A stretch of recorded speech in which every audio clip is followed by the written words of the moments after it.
हरे कृष्णा। तो भगवत गीता के छठे अध्याय में आप सबका स्वागत है। इस अध्याय का नाम है ध्यान योग।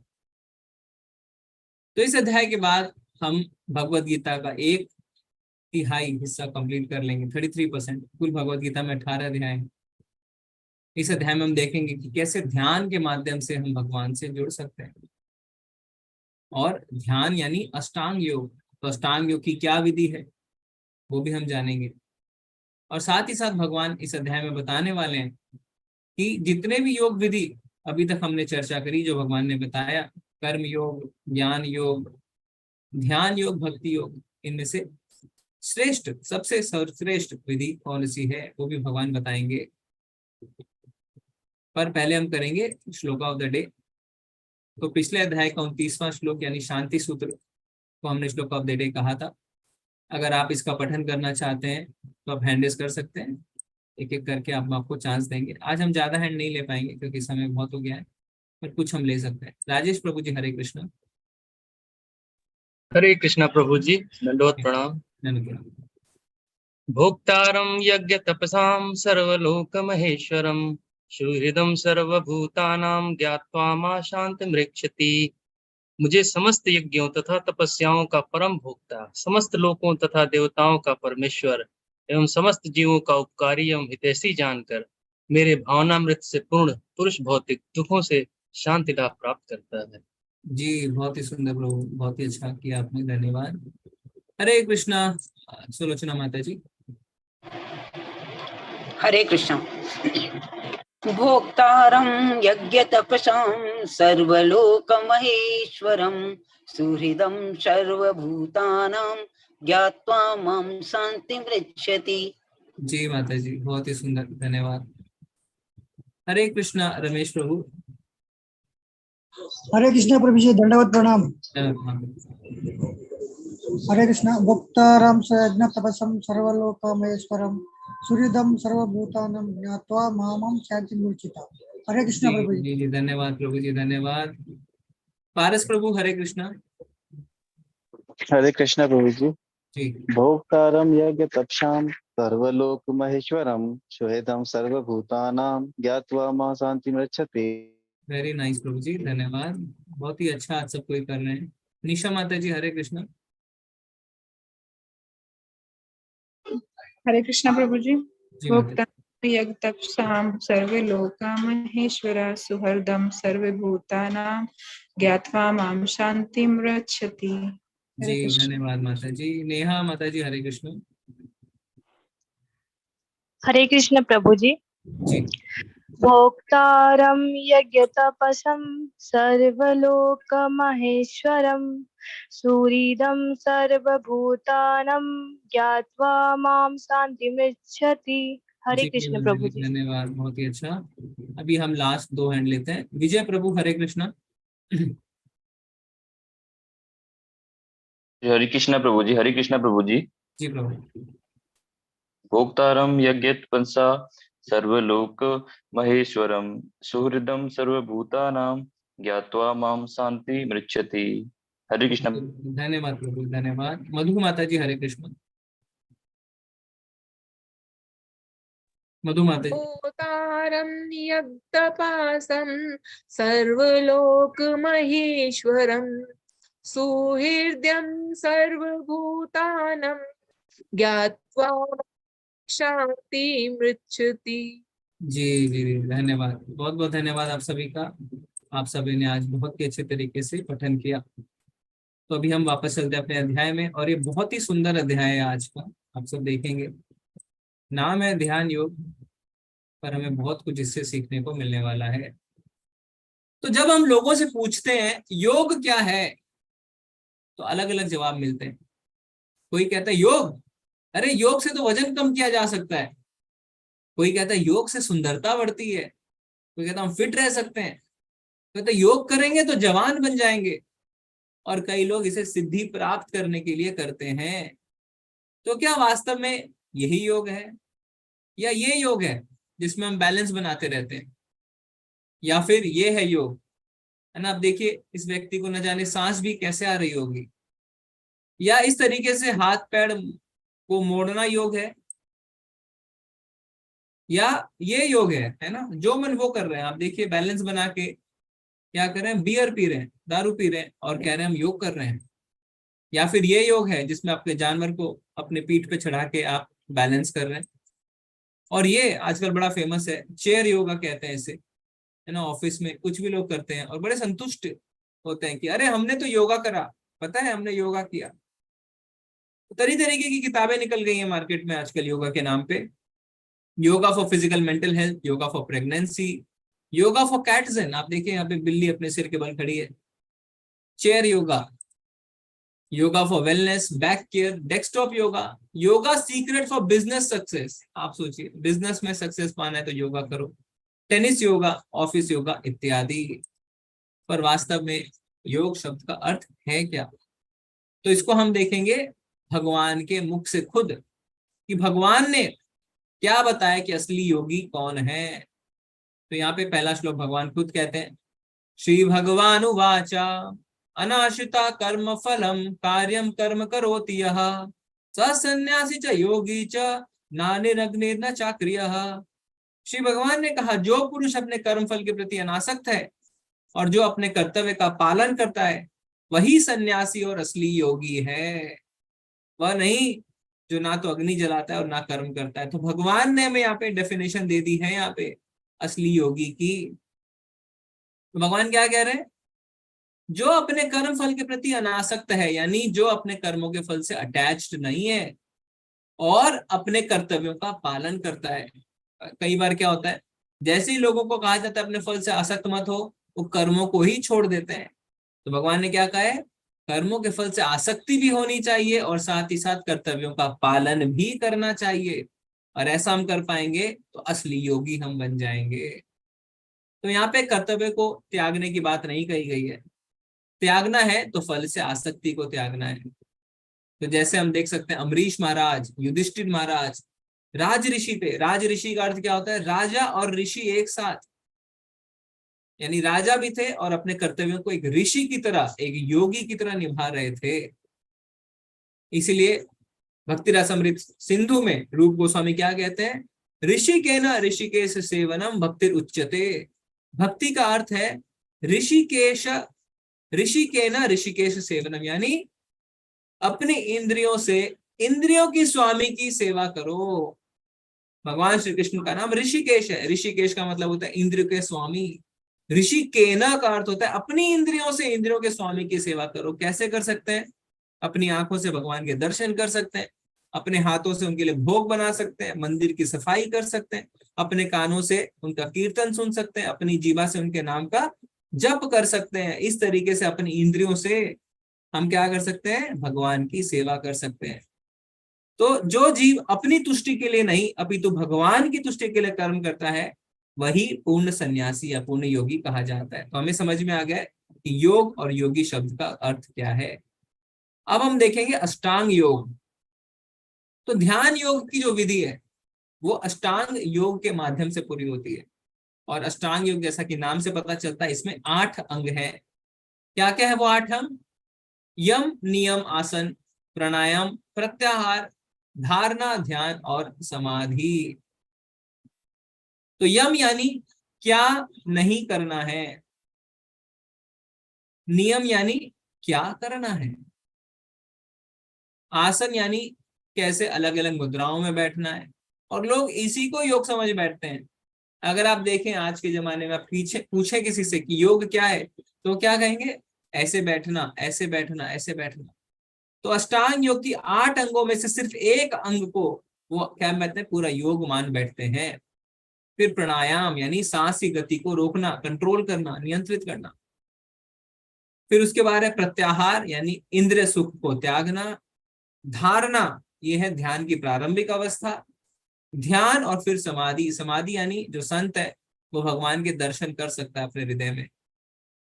तो यहाँ पे हम क्या देखते हैं, आजकल जब हम अष्टांग योग की बात करते हैं तो लोग यम नियम आसन प्राणायाम बस वहीं पे रुक जाते हैं। उनको लगता है प्राणायाम करना ही अष्टांग योग है, पर ऐसा नहीं है। भगवान ने बताया है कि अष्टांग योग के 8 अंग हैं, प्राणायाम के बाद और भी 4 अंग हैं। इनकम्प्लीट करके हम सोचें कि हमने अष्टांग योग कर लिया है, वो गलत है। और भगवान आगे क्या बताने वाले हैं कि इन सब का केंद्र मैं हूं। हम देखेंगे आगे। पर आजकल लोग क्या करते हैं, भगवान को छोड़ के सब कुछ डाल दिया अष्टांग योग के अंदर में, है ना। क्या कहते हैं, बिंदु पे ध्यान लगाओ, रोशनी पे ध्यान लगाओ, किसी चीज पे ध्यान मत लगाओ, शून्य पे ध्यान लगाओ। पर ये नहीं कहते कृष्ण पे ध्यान लगाओ, बल्कि भगवान आगे कहने वाले हैं कि अष्टांग योग के केंद्र में मैं हूं। तो क्या हम इस योग प्रणाली को आजमाने के लिए तैयार हैं? क्या ये व्यवहारिक है? इस अध्याय के 13वें और 14वें श्लोक में भगवान कहते हैं कि ये विधि पूर्ण ब्रह्मचार्य के लिए ही है। तो अगर ये पूर्ण ब्रह्मचार्य के लिए है, तो जो शादीशुदा हैं वो क्या करेंगे? क्या उनके पास भगवान को प्राप्त करने के लिए कोई उपाय नहीं है? तो जब इस विधि को अर्जुन सुनते हैं तो वो क्या बोलते हैं, हम देखेंगे। और उससे पहले हम क्या करेंगे, हम 8वें अंक के बारे में थोड़ा थोड़ा जानेंगे। तो यम क्या होता है? उसे एकांत जगह में अकेले रहना चाहिए और हमेशा अपने मन को नियंत्रित करना चाहिए। तो यम यानी एकांत जगह पे जाओ। आगे हम देखेंगे कि वो पवित्र भी होनी चाहिए। पर आजकल की समस्या क्या है, जो जगह एकांत है वो पवित्र नहीं है, और जो पवित्र है वो एकांत नहीं है। ये हमारे शहरों की आज एक बड़ी समस्या बन गई है।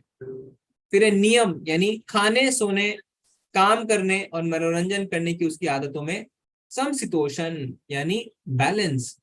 तो लिमिटेड खाना है, ना अधिक ना कम, लिमिटेड सोना है, ना अधिक ना कम, इस तरीके से बैलेंस मेंटेन करना है। फिर क्या है, आसन, जमीन पर कुशा घास बिछाएं और फिर उसे एक हिरण के खाल से ढक दें। आसन ना तो बहुत ऊंचा हो ना ही नीचा, और पवित्र स्थान पर स्थित हो। किसी व्यक्ति के शरीर, गर्दन और सिर को एक सीध में रखना चाहिए और नाक की नोक पर लगातार घूरना चाहिए। इस प्रकार एक अनगढ़ दबे हुए मन से, भय से रहित, पूरी तरह से यौन जीवन से मुक्त किसी को भी मेरा ध्यान करना चाहिए। तो भगवान क्या कह रहे हैं, आसन जो है वो ना ऊंचा हो ना नीचा। ऊंचा होगा तो गिरने का डर है, नीचा होगा तो कीड़े मकोड़े आपको सताएंगे। और हिरण की खाल से ढक दे, ऐसा नहीं है हिरण को मारना है, मरे हुए हिरण की खाल की बात हो रही है यहाँ पे। और सीध में बैठना है। और अंत भगवान क्या कह रहे हैं, मेरा ध्यान करो। तो ये सब बताना भूल जाते हैं आपको, खाली क्या बताते हैं, किसी बिंदु पे ध्यान कर लो, किसी रोशनी पे ध्यान कर लो, शून्य पे ध्यान कर लो। पर भगवान कह रहे हैं मेरा ध्यान करो। तो अष्टांग योग के केंद्र में भगवान है। और फिर प्राणायाम, आने और जाने वाली श्वास की गति में रोकने का अभ्यास करना, और इस प्रकार अंतिम रूप से ट्रांस में रहना, यानी अपने सांस को नियंत्रित करना। आगे क्या है, प्रत्याहार यानी भौतिक अवस्था की समाप्ति। तो भौतिक अस्तित्व को त्यागना। क्या भौतिक अस्तित्व, हमारे बहुत सारे भौतिक अस्तित्व है ना। जैसे हम एक विद्यार्थी हैं, हम किसी कंपनी में नौकर हैं, हम अपने परिवार में सदस्य हैं, हम इस क्षेत्र के नागरिक हैं, हम अपने राजा के क्या है, सिटीजन हैं। इस तरीके के अलग अलग हमारे अस्तित्व हो सकते हैं, उसको त्यागना पड़ता है अष्टांग योग में। कई लोगों को लगता है क्या ये व्यवहारिक है, क्या हम वास्तव में इसे त्याग सकते हैं? धारणा उसकी मानसिक गतिविधियों को अनुशासित करता है और पारलौकिक स्थित हो जाती है। सभी भौतिक इच्छाओं से रहित उसे योग प्राप्त करने के लिए कहा जाता है। तो धारणा वास्तव में ध्यान की प्रारंभिक अवस्था को कहा जाता है। ध्यान जैसे पवन रहित स्थान पर दीपक टिकता है, उसी तरह पारलौकिक व्यक्ति जिसका मन नियंत्रित रहता है वह अपने ध्यान में हमेशा स्थिर रहता है। और अंत में समाधि सबसे बड़ी कठिनाई के बीच भी स्थिर रहता है। यह वास्तव में भौतिक संपर्क से तथा सभी दुखों से वास्तविक स्वतंत्रता है। तो समाधि स्टेज में भौतिक अस्तित्व खत्म हो जाता है और परमात्मा से व्यक्ति जुड़ जाता है और परम आनंद की अनुभूति करता है। तो ये अष्टांग योग की विधि है। और जैसे इसको अर्जुन सुनते हैं तो क्या कहते हैं, योयम योगस्तवा प्रोक्ता सामयेन मधुसूदना इत्स्याहं न पश्यामि चंचलत्वा स्थितिं स्थिराम। अर्जुन ने कहा, हे मधुसूदन, आपने जिस योग पद्धति का संक्षेप में वर्णन किया है वह मेरे लिए अव्यवहारिक तथा असहनीय है, क्योंकि मन चंचल तथा अस्थिर है। तो यहाँ पे अर्जुन ने क्या किया, अर्जुन ने अष्टांग योग को रिजेक्ट कर दिया। तो मेरा आप सबसे प्रश्न है, आप हैंड रेस करके बता सकते हैं कि अर्जुन जो है वो तो कुछ भी कर सकता था, पर यहाँ पे हम देख रहे हैं अर्जुन ने अष्टांग योग की विधि को क्या किया, रिजेक्ट कर दिया। ऐसा क्यों किया अर्जुन ने, कोई बता सकता है आपके हिसाब से? आप हैंड रेस कर सकते हैं। के चौधरी करके प्रभु जी ने हैंड रेस किया, ठीक है। और कोई बताना चाहता है? आप चैट में भी लिख सकते हैं कि अर्जुन ने ऐसा क्यों किया। अर्जुन तो सब कुछ कर सकता था। जी अंकिता माता जी। हरे कृष्ण प्रभु जी, धन्यवाद प्रणाम। जी। प्रभु जी, आई थिंक कि लोगों को दिखाने के लिए कि मतलब बाकी पब्लिक के लिए पॉसिबल नहीं है, तो फॉर जेनरिक सबकी हेल्प के लिए उन्होंने ऐसे पूछा। जी जी जी जी, ठीक है। माता जी ने बताया क्योंकि वास्तव में अर्जुन खुद को संबोधित ना करके हमें रिप्रेजेंट कर रहे हैं ना, हमें रिप्रेजेंट कर रहा है अर्जुन, जिससे कि पता चल सके कि कलयुग के लोगों के लिए ये पॉसिबल नहीं है। ओके, स्नेहा माता जी को मैं को-होस्ट बना देता हूँ, क्योंकि अर्जुन के यहाँ पे जो भी भगवान से वार्तालाप है, अर्जुन का जो मोह है वो इसलिए है कि भगवान ज्ञान दे सके, और अर्जुन के जो प्रश्न है वो हमारे लिए हैं, ठीक है। तो यहाँ पे अगर हम देखें इस श्लोक को, तो इसी श्लोक में इस बात का उत्तर भी छुपा हुआ है। भगवान को अर्जुन क्या कह रहे हैं, मेरे लिए अव्यवहारिक है। अव्यवहारिक मतलब इट्स नॉट प्रैक्टिकल, और असहनीय यानी नॉट टॉलरेबल। मैं ना इसे टॉलरेट कर सकता हूं और ना ही ये प्रैक्टिकल है। क्यों? क्योंकि मन चंचल है और अस्थिर है। तो आज से 5000 साल पहले जब अर्जुन ने ये बात कही, तब ना तो सिनेमा थी, ना नेटफ्लिक्स, ना कोई वेब सीरीज, फिर भी अर्जुन ने रिजेक्ट किया। क्यों? क्योंकि अर्जुन हमारे तरफ से प्रश्न पूछ रहे हैं।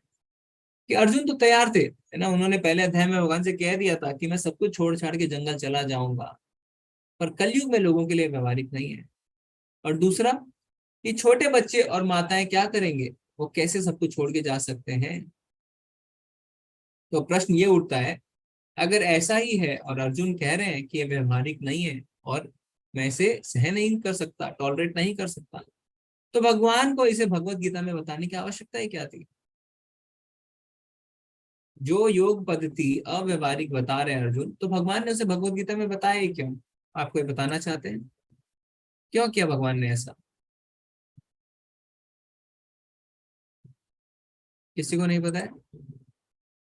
ठीक है, हरीश प्रभु, हरे कृष्णा। जी प्रभु जी बोलिए, आप अनम्यूट कर सकते हैं। जी ओके, आप कोशिश करिए फिर से अनम्यूट करने की। जी प्रभु जी, ओके, आप नहीं कर पा रहे, कोई बात नहीं। तो वास्तव में क्या है, अगर भगवान हमें इस विधि के बारे में नहीं बताते और सीधे सबसे सरल मार्ग यानी भक्ति योग के बारे में बता देते, तो हमें क्या लगता? भक्ति योग में तो भगवान कह रहे हैं हमेशा मेरा चिंतन करो, मेरी पूजा करो, मेरे भक्तों ने। कितना कठिन बता दिया भगवान ने, सततम कीर्तयन्तु, हर समय मेरे को याद करो। ये तो मेरे से नहीं होता है, इतना डिफिकल्ट क्यों बनाया भगवान ने? पर जब भगवान हमें सारी विधियों के बारे में बताते हैं, कर्म योग, ध्यान योग, ज्ञान योग, भक्ति योग, तब हमें पता चलता है कि जो सबसे सरल मार्ग है भक्ति योग का, वास्तव में वो सबसे सरल है। अगर सिर्फ एक ही मार्ग बता के छोड़ देते तो हम उसे ही डिफिकल्ट मानने लग जाते। भगवान बताना चाहते हैं कि भक्ति योग तो वास्तव में आसान है, और जो दूसरे मार्ग हैं वो कितने कठिन है। तो अर्जुन यहाँ पे नहीं रुकते हैं और आगे बोलते हैं, चंचल में मना कृष्ण प्रमाथि बलवदृढ़ तस्य हम निग्रहम मन्ये वायुरिव दुष्करम। हे कृष्ण, चूंकि मन चंचल यानी अस्थिर, उच्छृंखल, हठीला तथा अत्यंत बलवान है, अतः मुझे इसे वश में करना वायु को वश में करने से भी अधिक कठिन लगता है। तो अर्जुन क्या कह रहे हैं कि मैं वायु को तो वश में कर सकता हूँ, है ना, वायु को हम देख भी नहीं सकते, अर्जुन वायु को वश में कर सकते हैं, पर मन को वश में नहीं कर सकता। तो कई लोग सोचते हैं, अरे प्रभु जी हम तो बैठ के अष्टांग योग करते हैं, हमने तो सीखा है। अरे प्रभु जी, अगर अर्जुन कह रहे हैं कि मैं नहीं कर सकता, मैं वायु को वश में कर सकता हूं, तो हम कैसे करेंगे? हम नहीं कर सकते। क्यों? क्योंकि मन चंचल है। चलिए मान लिया आपने चंचलता पे जीत हासिल कर ली, पर उच्छृंखल भी है यानी विचलित करने वाला है। अरे मान लिया आपने उस पर भी विजय हासिल कर ली, पर हठीला भी तो है, जिद्दी भी है। मान लिया आपने उस पर भी जीत हासिल कर ली, पर अत्यंत बलवान है। तो मन पे विजय पाना बहुत मुश्किल है। तो भगवान क्या कहते हैं, है ना, जब हम एक्सक्यूज लगाते हैं टीचर के आगे, तो टीचर हमें समझाते हैं, कहते हैं नहीं गलत बात है, ऐसा मत सोचो। अर्जुन जब एक्सक्यूज लगा रहे हैं तो भगवान क्या कह रहे हैं हम ये सुनते हैं।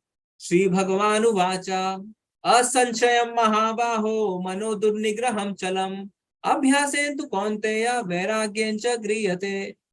यहाँ पे क्या हुआ, भगवान कह रहे असंशयम महाबाहो, बोले अर्जुन यू आर राइट, असंशयम, इसमें कोई संशय नहीं है, मनो दुर्निग्रहम चलम, कि निसंदेह चंचल मन को वश में करना अत्यंत कठिन है। तो आप अपने टीचर के आगे एक्सक्यूज लगा रहे हैं, सर ये मैथमेटिक्स का प्रॉब्लम बहुत टफ है, और आपका सर बोलते हैं हाँ no doubt this is very tough, आप खुश हो जाएंगे, अभी मुझे नहीं करना पड़ेगा। पर भगवान अगली लाइन में क्या बोलते हैं, अभ्यासेन तु कौन्तेय वैराग्येन च गृह्यते, किंतु उपयुक्त अभ्यास द्वारा तथा विरक्ति द्वारा ऐसा संभव है। तो मन को वश में किया जा सकता है, कैसे, अभ्यास और विरक्ति के द्वारा। तो अभ्यास शॉर्टकट नहीं है, समय लगेगा, अभ्यास करना पड़ेगा। भौतिक जगत में भी हम देखते हैं ना, लोग अगर टैलेंटेड बनते हैं, बड़े क्रिकेटर हैं, सिंगर हैं, कुछ भी है, अभ्यास करते हैं। हमें भी अभ्यास करना है मन को वश में करने का। और विरक्ति, विरक्ति का अर्थ होता है अटैचमेंट नहीं रखनी। और अटैचमेंट कैसे नहीं रखनी, तो हमने दूसरे अध्याय के 59वें श्लोक में देखा है कि हमें जब उच्च स्वाद का आस्वादन हो जाता है तो निम्न स्वाद हम भूल जाते हैं। तो भगवान की भक्ति का जब रस मिलेगा तो अपने आप हम निम्न स्वाद को भूल जाएंगे, यानी ये जो हमें आसक्ति है भौतिक चीजों से, ये अपने आप खत्म हो जाएगी। तो अभ्यास कैसे शुरू करें, श्रवणम से हम शुरू कर सकते हैं। नवदा भक्ति में श्रवणम कीर्तनम स्मरणम पाद सेवनम अर्चनम वंदनम दास्यम साख्यम आत्मनिवेदनम, ये है नवदा भक्ति। इसमें सबसे पहले है श्रवणम, श्रवणम मतलब सुनना। तो हम सुनना शुरू कर सकते हैं। जब हम सुनते हैं तो क्या होता है, भगवान हमारे कानों के माध्यम से हमारे हृदय में स्थापित होते हैं। सुनना सबसे ज्यादा आवश्यक है। देवहूति ने सुना कपिल अपने बेटे से, उन्होंने पढ़ा नहीं, सुना। तो इसीलिए जब हम कहते हैं हरे कृष्ण महामंत्र का जप करो तो बोल के करना चाहिए, हरे कृष्ण कृष्ण कृष्ण हरे हरे, हरे राम राम राम हरे। बोल के करेंगे तो श्रवणम भी है आपका खुद का भी और बाकी सबों का भी। ऐसा नहीं करेंगे कृष्ण कृष्ण कृष्ण नहीं, ऐसा नहीं करना है, बुदबुदाना नहीं है मन में, बोल बोल के करना है। और विरक्ति कैसे आएगी, वैराग्य कैसे आएगा, जब हम भौतिक चीजों में रुचि नहीं लेंगे, ठीक है। और इसको कैसे कर सकते हैं, जब हायर टेस्ट, उच्च स्वाद का हमें आस्वादन हो। तो अभी प्रश्न ये उठता है कि मन हमारा दोस्त है या दुश्मन है। आप चैट में लिख सकते हैं, नहीं तो हैंड रेज करके बता सकते हैं। हमने इतना कुछ देख लिया। अर्जुन ने कहा मन चंचल है, अस्थिर है, उच्छृंखल है, हठीला है, बलवान है। भगवान ने कहा अभ्यास करो अभ्यास करो। तो मन दोस्त हुआ या दुश्मन हुआ। हरीश प्रभु, हरे कृष्ण, बताइए प्रभु जी। हरे कृष्ण प्रभु जी। जी, मन ही सबसे बड़ा दोस्त है और मन ही सबसे बड़ा दुश्मन है। ओके, तो प्रभु जी कह रहे हैं दोनों है। सोमी माता जी, हरे कृष्णा। मन हमारा दोस्त भी है और दुश्मन भी है, लेकिन अगर हम अपने मन को अपना दोस्त बनाएंगे तो हम सही राह पे जा सकते हैं। ओके, तो माता जी कह रहे हैं दोनों है, पर ट्रेनिंग देनी पड़ती है, थोड़ा जिद्दी है। पूजा माता जी, हरे कृष्णा। ओके, चैट में काफी लोगों ने कहा है दोनों दोनों दोनों। रमेश प्रभु ने कहा है दुश्मन। मोदी प्रभु ने कहा कंट्रोल में है तो दोस्त है। विठल प्रभु कह रहे हैं मन आप जो बनाना चाहे वो ही है। सोनिया माता जी कह रहे हैं कंट्रोल में है तो दोस्त है। ओके, ठीक है। तो सब लोगों ने कहा है दोस्त है और दुश्मन दोनों है, वश में करना है। तो सही जवाब क्या है, सही जवाब यह है कि मन आग की तरह है, जब नियंत्रित किया जाता है तो चमत्कार हो सकता है, नियंत्रण से बाहर तबाही हो सकती है। तो अगर मन नियंत्रित नहीं है तो ये हमें क्या कर सकता है, बर्बाद कर सकता है। जैसे एक अग्नि, अगर अग्नि नियंत्रण में है तो आप देख रहे हैं उसे रॉकेट में, एक एरोप्लेन में इस्तेमाल करके सकारात्मक तरीके से इस्तेमाल किया जा सकता है। वही आग जब सूर्य से हमारे तक आती है, लिमिटेड वे में आती है, तो वो ऊर्जा बनती है, वो हमारे लिए अच्छी रहती है। पर वही अग्नि, वही आग जब कंट्रोल से बाहर हो जाती है, नियंत्रण से बाहर हो जाती है, तो क्या है, एक दावाग्नि यानी एक जंगल में लगी आग के समान हो जाती है, जिसे कोई कंट्रोल नहीं कर सकता। तो हमारा मन भी वैसा ही है। बंधुरातात्मनास्तस्य येनात्मेवात्मना जितः अनात्मनस्तु शत्रुत्वे वर्तेतात्मैव शत्रुवता। जिसने मन को जीत लिया है उसके लिए मन सर्वश्रेष्ठ मित्र है, किंतु जो ऐसा नहीं कर पाया इसके लिए मन सबसे बड़ा शत्रु बना रहेगा। तो मन आपका दुश्मन भी है और दोस्त भी है, पर अगर आपने मन को वश में कर लिया तो वो मित्र है, नहीं तो वो शत्रु है। तो यानी बाय डिफॉल्ट तो शत्रु है ही, पर मित्र बनाना है तो ट्रेनिंग देनी होगी।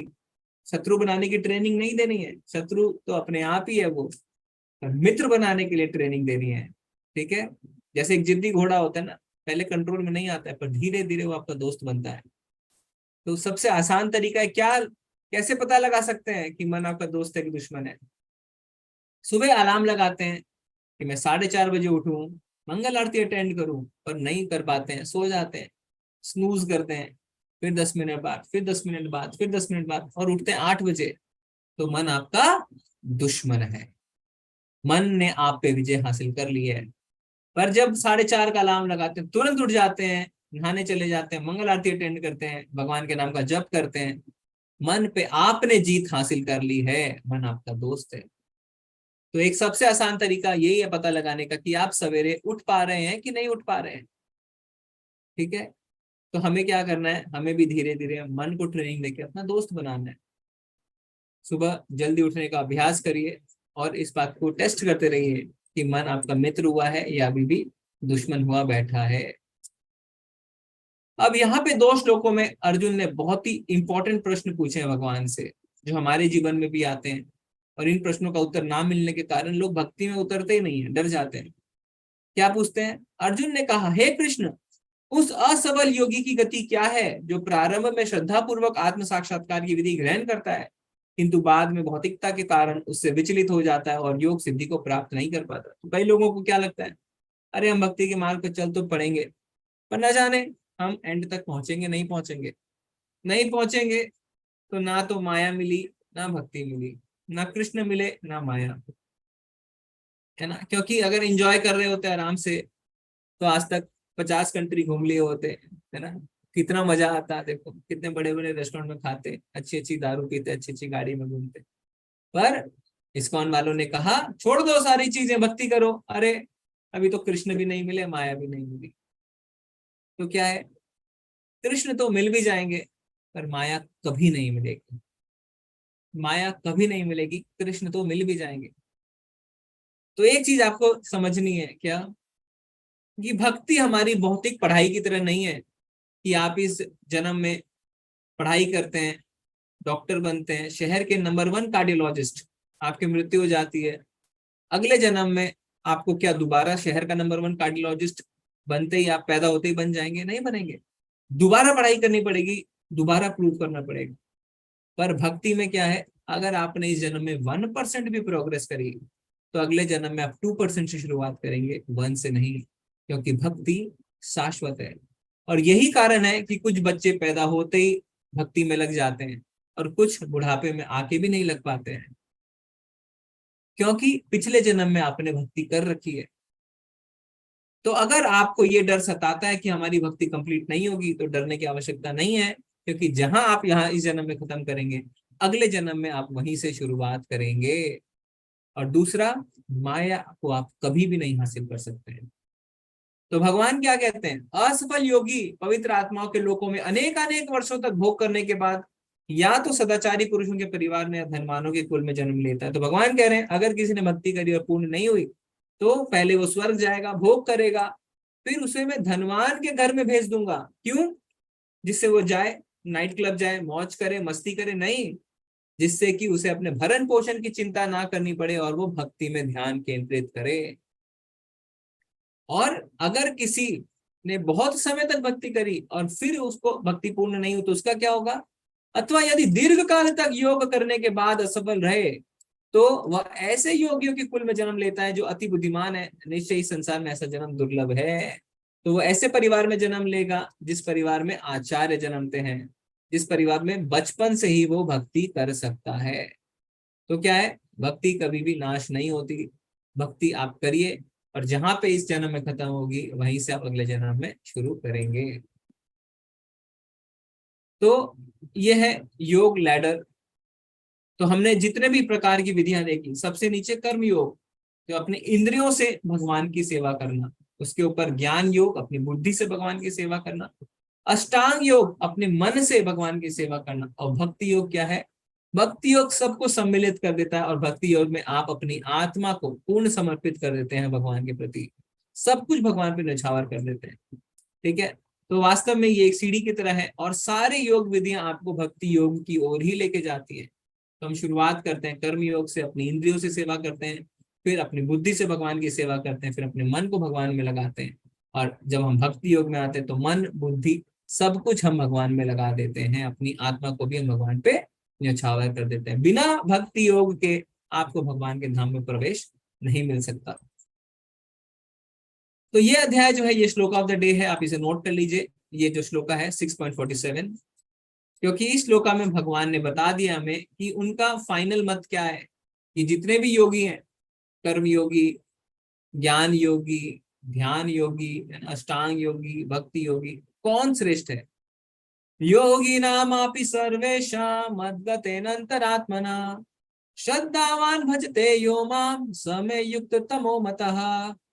और समस्त योगियों में से जो योगी अत्यंत श्रद्धापूर्ण मेरे परायण है, अपने अंतःकरण में मेरे विषय में सोचता है और मेरी दिव्य प्रेमा भक्ति करता है, वह योग में मुझसे परम अंतरंग रूप से युक्त रहता है और सबों में सर्वोच्च है। यही मेरा मत है। तो भगवान ने क्या कहा? कौन है सबों में सर्वोच्च? जो मेरी प्रेमा भक्ति करता है। तो भगवान ने बता दिया है कि सबसे श्रेष्ठ है भक्ति योग, जो मेरी भक्ति करता है। ठीक है, तो भगवान ने अगर जिस योग को चुना है तो हमें भी उसे ही चुनना है। हमें अष्टांग योग के पीछे अपना समय व्यर्थ नहीं करना है। ठीक है, तो जरूरी नहीं है कि आप पहले कर्म योग, फिर ज्ञान योग, फिर ध्यान योग और फिर भक्ति योग, ये प्रक्रिया फॉलो करें। ये सीढ़ी है, पर आप लिफ्ट से भी ऊपर आ सकते हैं, सीधे भक्ति योग में प्रवेश कर सकते हैं। और ये कब संभव है? जब आप भक्तों का संग करें। जब आप भक्तों का संग करेंगे तो सीधे आप भक्ति योग शुरू कर सकते हैं। ठीक है, तो क्या है, अलग अलग युग में अलग अलग विधि की संस्तुति हुई है। सतयुग में हमें भगवान विष्णु का ध्यान करने के लिए कहा गया। शास्त्र कहते हैं सतयुग में ध्यान करो। लोगों की आयु ज्यादा होती है और ध्यान कर सकते हैं आप बैठ के, है ना। फिर त्रेता में महंगा बलिदान यानी यज्ञ, द्रव्य यज्ञ करने की संस्थिति हुई, क्योंकि वहां पे मंत्र उच्चारण शुद्ध था और सामग्री भी शुद्ध थी, है ना। अभी आप देखेंगे घी भी शुद्ध नहीं है, शुद्ध घी लेने जाएंगे हजारों रुपए किलो मिलेंगे, आप खरीद भी नहीं पाएंगे जितना घी आपको यज्ञ के लिए चाहिए। द्वापर में विस्तृत मंदिर पूजा, है ना, बड़े बड़े मंदिर, बड़े बड़े अर्च विग्रह। इसलिए आप देखते हैं आज भी जो भारतवर्ष में और अलग अलग शहरों में, अलग अलग देशों में जो बड़े बड़े मंदिर पाए जाते हैं ना, साउथ ईस्ट एशिया में बहुत सारे मंदिर हैं, वो 5000 वर्ष से ज्यादा पुराने। क्यों? क्योंकि वो द्वापर युग के हैं। 5000 साल पहले द्वापर था और द्वापर में विस्तृत मंदिर पूजा की संस्कृति हुई थी। तो कलयुग में क्या हुआ? कलयुग में बताया गया है कि हमें प्रभु के पवित्र नामों का जप करना है। तो सतयुग में ध्यान, त्रेता युग में यज्ञ, द्वापर में अर्च विग्रह पूजा और कलयुग में भगवान के नाम का जप। यही शास्त्रों ने हमें विधि बताई है। और चैतन्य महाप्रभु ने अपने शिक्षाष्टकम में क्या लिखा है? नाम नामकारी बहुधा निज सर्वशक्तिर, यानी भगवान चैतन्य कह रहे हैं कि कृष्ण जी ने अपने नाम में अपनी सारी शक्ति दे दी है। नाम नामकारी बहुधा निज सर्वशक्तिर, अपनी खुद की सारी शक्ति अपने नामों में दे दी है। यानी भगवान और भगवान के नाम में कोई फर्क नहीं है, दोनों अभिन्न हैं। ठीक है, तो शास्त्रों में क्या लिखा है? कलयुग में लोगों को केवल परमेश्वर के पवित्र नामों का जप ही करना चाहिए, बस मात्र जप से। क्योंकि श्रीमद् भागवतम में जब प्रश्न किया जाता है कि कलयुग के जो लोग हैं, है ना, जब शौनक आदि ऋषि पूछते हैं सुत गोस्वामी से कि कलयुग के जो लोग हैं, मंद बुद्धि, मंद आयु, विचलित रहने वाले, झगड़ालू, आलसी, कैसे भगवान को प्राप्त करेंगे? तो क्या कहते हैं कि अगर दिक्कतें इतनी हैं तो सॉल्यूशन भी इजी है। क्या? भगवान के नाम का जप, बस, और कुछ नहीं करना है। इसीलिए क्या लिखा है शास्त्रों में, हरेर नाम हरेर नाम हरेर नाम इफ केवलम कलौ नास्तव्य नास्तव्य नास्तव्य गतिरन्यथा। यानी हरि का नाम हरि का नाम हरि का नाम, कली के कलमशों को नाश करने का और कोई उपाय नहीं है, और कोई उपाय नहीं है, और कोई उपाय नहीं है। तो शास्त्र में 3-3 बार चिल्ला चिल्ला के कह रहे हैं।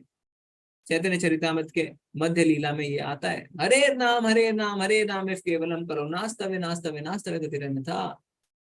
तो कोई भी बात को हमें जब जोर से कहना होता है, हम क्या कहते हैं, हाँ हाँ हाँ। शास्त्र कह रहे हैं चिल्ला चिल्ला के। अब हमें देखना है कि हम इस बात को मानेंगे या नहीं मानेंगे। झगड़ा और पाखंड के इस युग में उद्धार का एकमात्र साधन भगवान के पवित्र नामों का जप है, और कोई रास्ता नहीं है, और कोई रास्ता नहीं है, और कोई रास्ता नहीं है। तो पवित्र नाम का कौन सा जप है, हरे कृष्णा कृष्णा कृष्णा हरे हरे, हरे राम राम राम हरे हरे। तो कली शंतरन उपनिषद जो है उसमें ब्रह्मा जी लिखते हैं क्या, हरे कृष्णा कृष्णा कृष्णा हरे हरे, हरे राम राम राम हरे हरे, इति षोडशक नाम नाम कली कल्मष नाशनम नता परतरोपाया सर्व वेदेषु दृश्यते।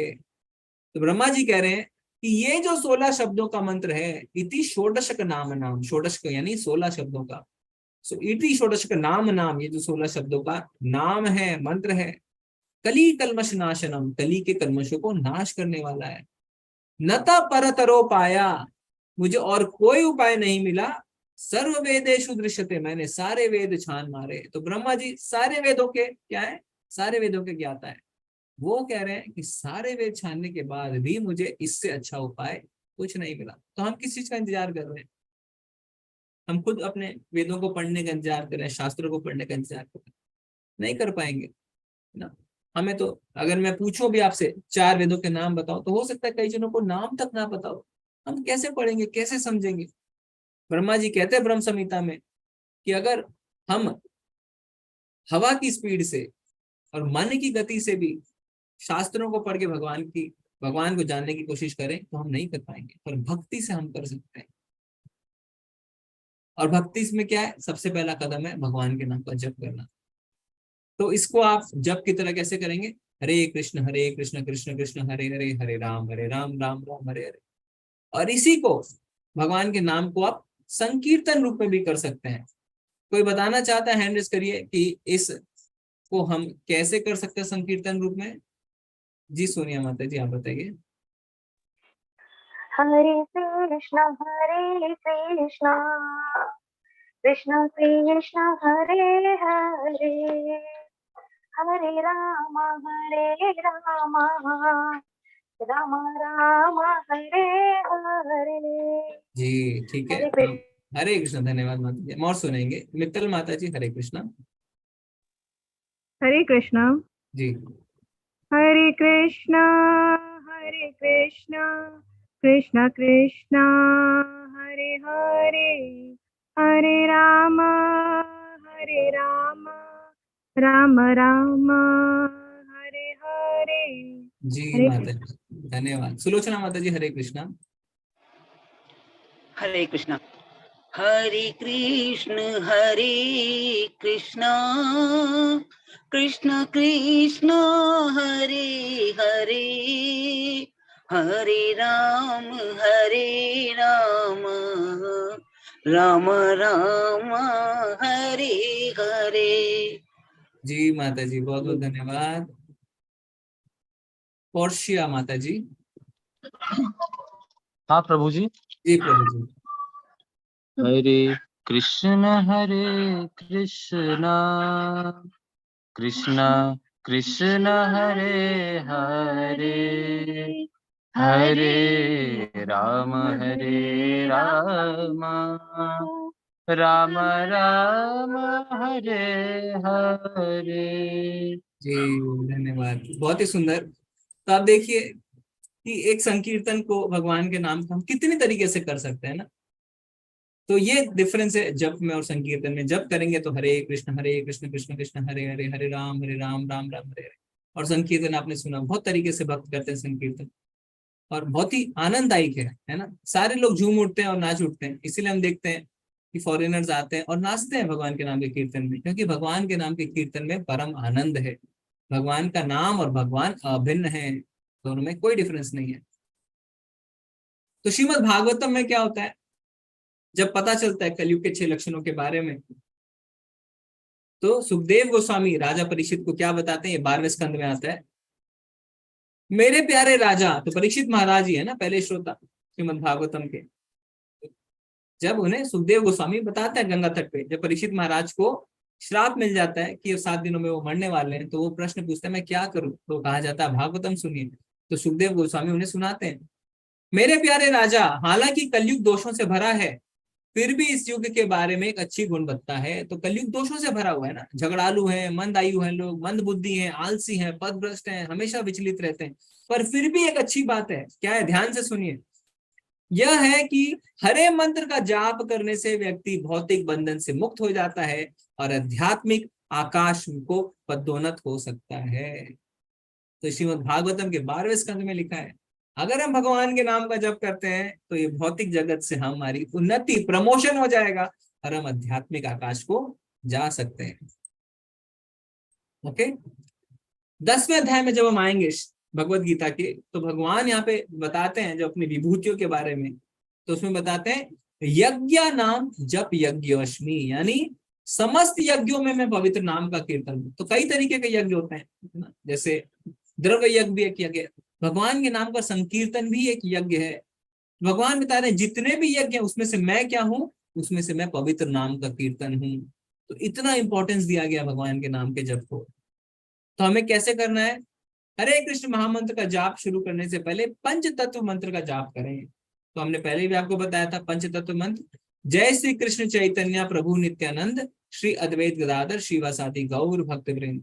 ऐसा हम क्यों करते हैं, क्योंकि आज से 500 साल पहले जब भगवान श्री कृष्ण चैतन्य महाप्रभु के रूप में प्रकट हुए राधा के भाव में, तो उन्होंने ही क्या किया, उन्होंने ही महामंत्र के प्रचार प्रसार के लिए ये आंदोलन शुरू किया और अपने पार्षदों को घर घर भेजा और कहा कि भगवान के नाम का जप करने को कहो। तो जब हम कहते हैं जय श्री कृष्ण चैतन्य, तो हम भगवान श्री कृष्ण चैतन्य को प्रणाम कर रहे हैं। प्रभु नित्यानंद, उनकी दाई और नित्यानंद प्रभु यानी जो बलराम जी हैं। फिर श्री अद्वैत, उनके दाई और अद्वैत आचार्य जो सदाशिव और महाविष्णु के अवतार हैं। फिर गदाधर, गदाधर पंडित जो है उनकी बाई और वो है राधा रानी। और श्रीवास आचार्य यानी वो है नारद मुनि। तो क्या है, श्री चैतन्य महाप्रभु और उनके 4 पार्षद। और फिर उसके बाद श्रीवास आदि गौर भक्तवृंद, आदि गौर भक्तवृंद मतलब बाकी सारे भक्तगण। तो हम सबको प्रणाम करते हैं, उनका आशीर्वाद लेते हैं, जिससे हमसे कोई भूल चूक हो मंत्र जाप में तो उसे वो क्षमा करें और अपना आशीर्वाद हमें प्रदान करें। थोड़ा जोर से जपें, मंत्र सुनने के लिए पर्याप्त, हरे कृष्ण कृष्ण कृष्ण हरे हरे, हरे राम राम राम हरे हरे। इससे क्या होगा, आप देखिए श्रवणम कीर्तनम स्मरणम, पहला 3 जो विधि है, तो श्रवण भी हो जाएगा, मुंह से बोल रहे हैं, कीर्तन भी हो जाएगा, बोल भी रहे सुन भी रहे, बोल भी रहे सुन भी रहे, और इससे आप ध्यान भी लगा पाएंगे। मन में अगर बुदबुदाएंगे तो आप नहीं कर पाएंगे। कोई कहता है क्यों नहीं कर पाएंगे, आप देखिए ज्यादातर लोगों को चालीसा याद है ना, हनुमान चालीसा, दुर्गा चालीसा। तो जब आप बोल के पढ़ते हैं तब आपको ज्यादा समय लगता है, मन में करते हैं कम समय लगता है। क्यों, क्योंकि वास्तव में मन में आप बीच में कुछ खा जाते हैं, ठीक से उच्चारण नहीं करते हैं चीजों को। ठीक है, तो हमें बोल बोल के करना है। और इससे एक और लाभ है, आसपास के जीवों का भी उद्धार होता है। पेड़ है ना, वो जप नहीं कर सकता है, कीड़े मकोड़े जप नहीं कर सकते हैं, तो अगर आप जोर से बोल बोल के कर रहे हैं तो आपके आसपास जितने लोग हैं, परिवार के सदस्य हैं, उनका भी उद्धार होता है।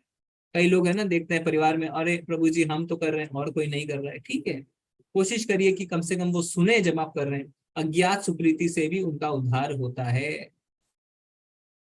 प्रत्येक नाम का अलग अलग उच्चारण करें, ऐसा नहीं हरे कृष्ण कृष्ण राम राम हरे कृष्ण कृष्ण राम राम, नहीं, हरे कृष्ण कृष्ण कृष्ण हरे हरे, हरे राम राम राम हरे हरे। एक एक उच्चारण अलग अलग करें। सम्मान, भक्ति और एकाग्रता के साथ जब करें, तो हमने क्या बताया, भगवान और भगवान के नाम में कोई अंतर नहीं है। तो जब भगवान के नाम का आप जप कर रहे हैं तो वास्तव में आप भगवान को अपनी जीवा पे निमंत्रण दे रहे हैं। तो सम्मान के साथ करें, एकाग्रता के साथ करें। एक व्यक्ति जो आध्यात्मिक रूप से जिज्ञासु है, वह सबसे बुनियादी प्रकार की सेवा से शुरू होता है। तो अगर आप भक्ति में आगे बढ़ना चाहते हैं तो सबसे पहले हम बुनियादी बेसिक सेवा से शुरू होते हैं। बेसिक सेवा क्या है? कर्म योग, यानी अपनी इंद्रियों से भगवान की सेवा करना। तो हमने जो योगा लैडर देखा उसमें सबसे नीचे कर्म योग है। अपनी क्षमता के अनुसार वह प्रभु के लिए काम करता है, भगवान के लिए फूल चढ़ाता है, मंदिर की सफाई करता है, मौद्रिक दान आदि देता है। ठीक है, तो ये हमारी सबसे बेसिक लेवल है जब हम अपनी इंद्रियों से भगवान की सेवा करना शुरू करते हैं। इसका अभ्यास करते हुए वो इन ज्ञानियों से मिलता है और ज्ञान में जुट जाता है। अभी क्या, आप जाते हैं मंदिर में, इंद्रियों से सेवा करते हैं, आप देखते हैं अरे इनको तो बड़ा ज्ञान है, कहाँ से?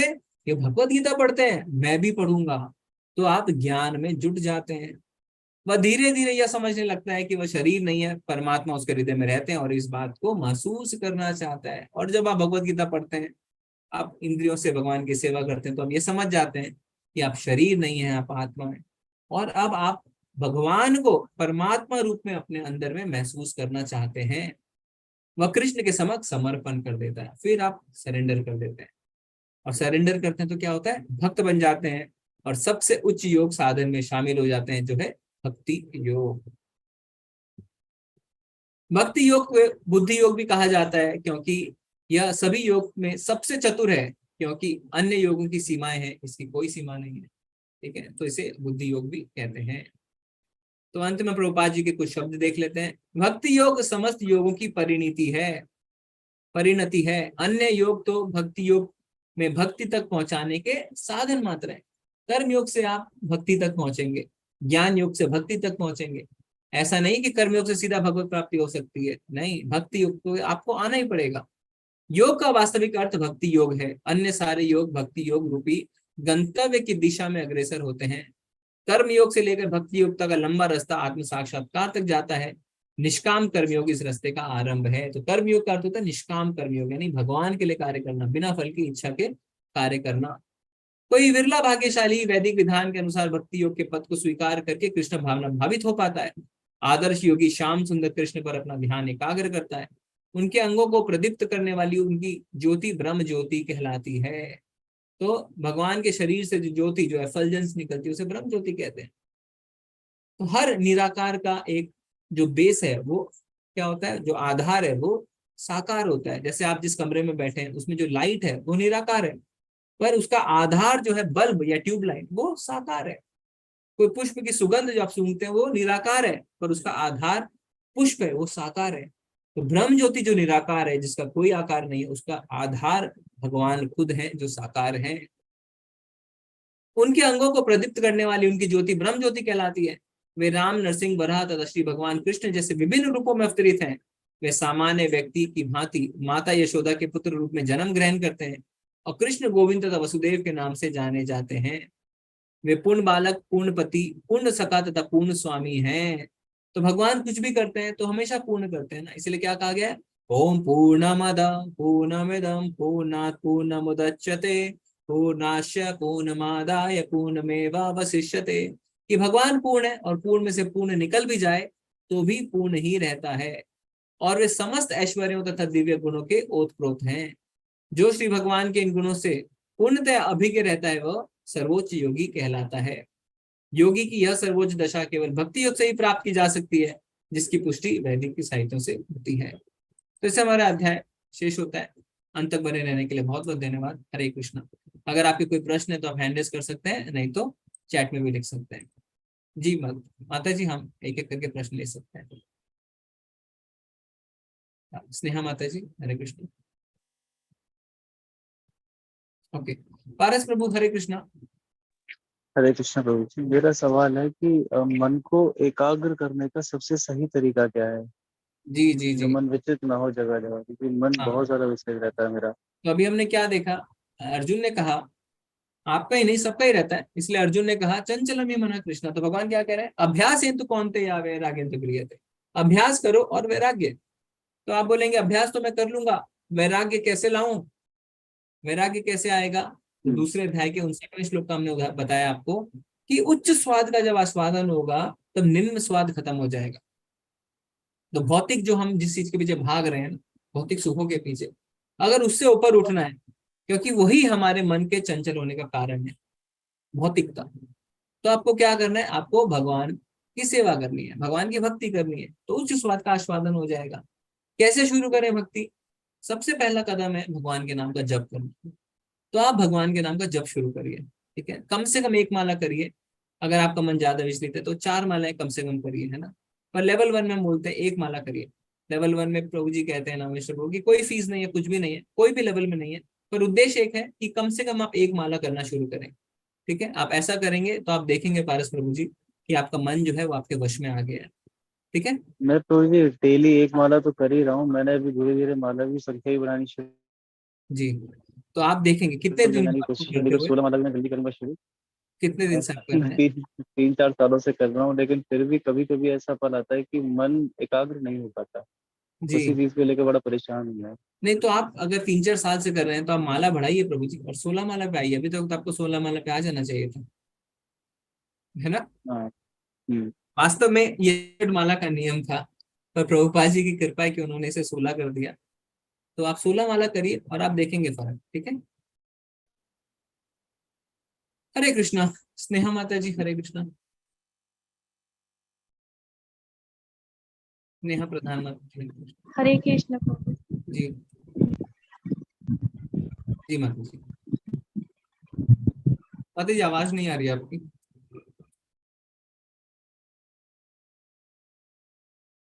माता जी अनम्यूट करिए।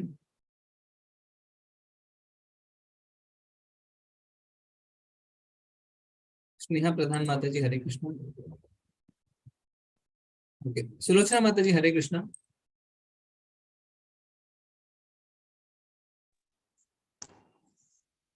सुलोचना माता जी आप अनम्यूट करिए, हरे कृष्ण। हरे कृष्णा प्रभु जी। जी, आपने कहा कि भक्ति योग सबसे ऊपर है, जी।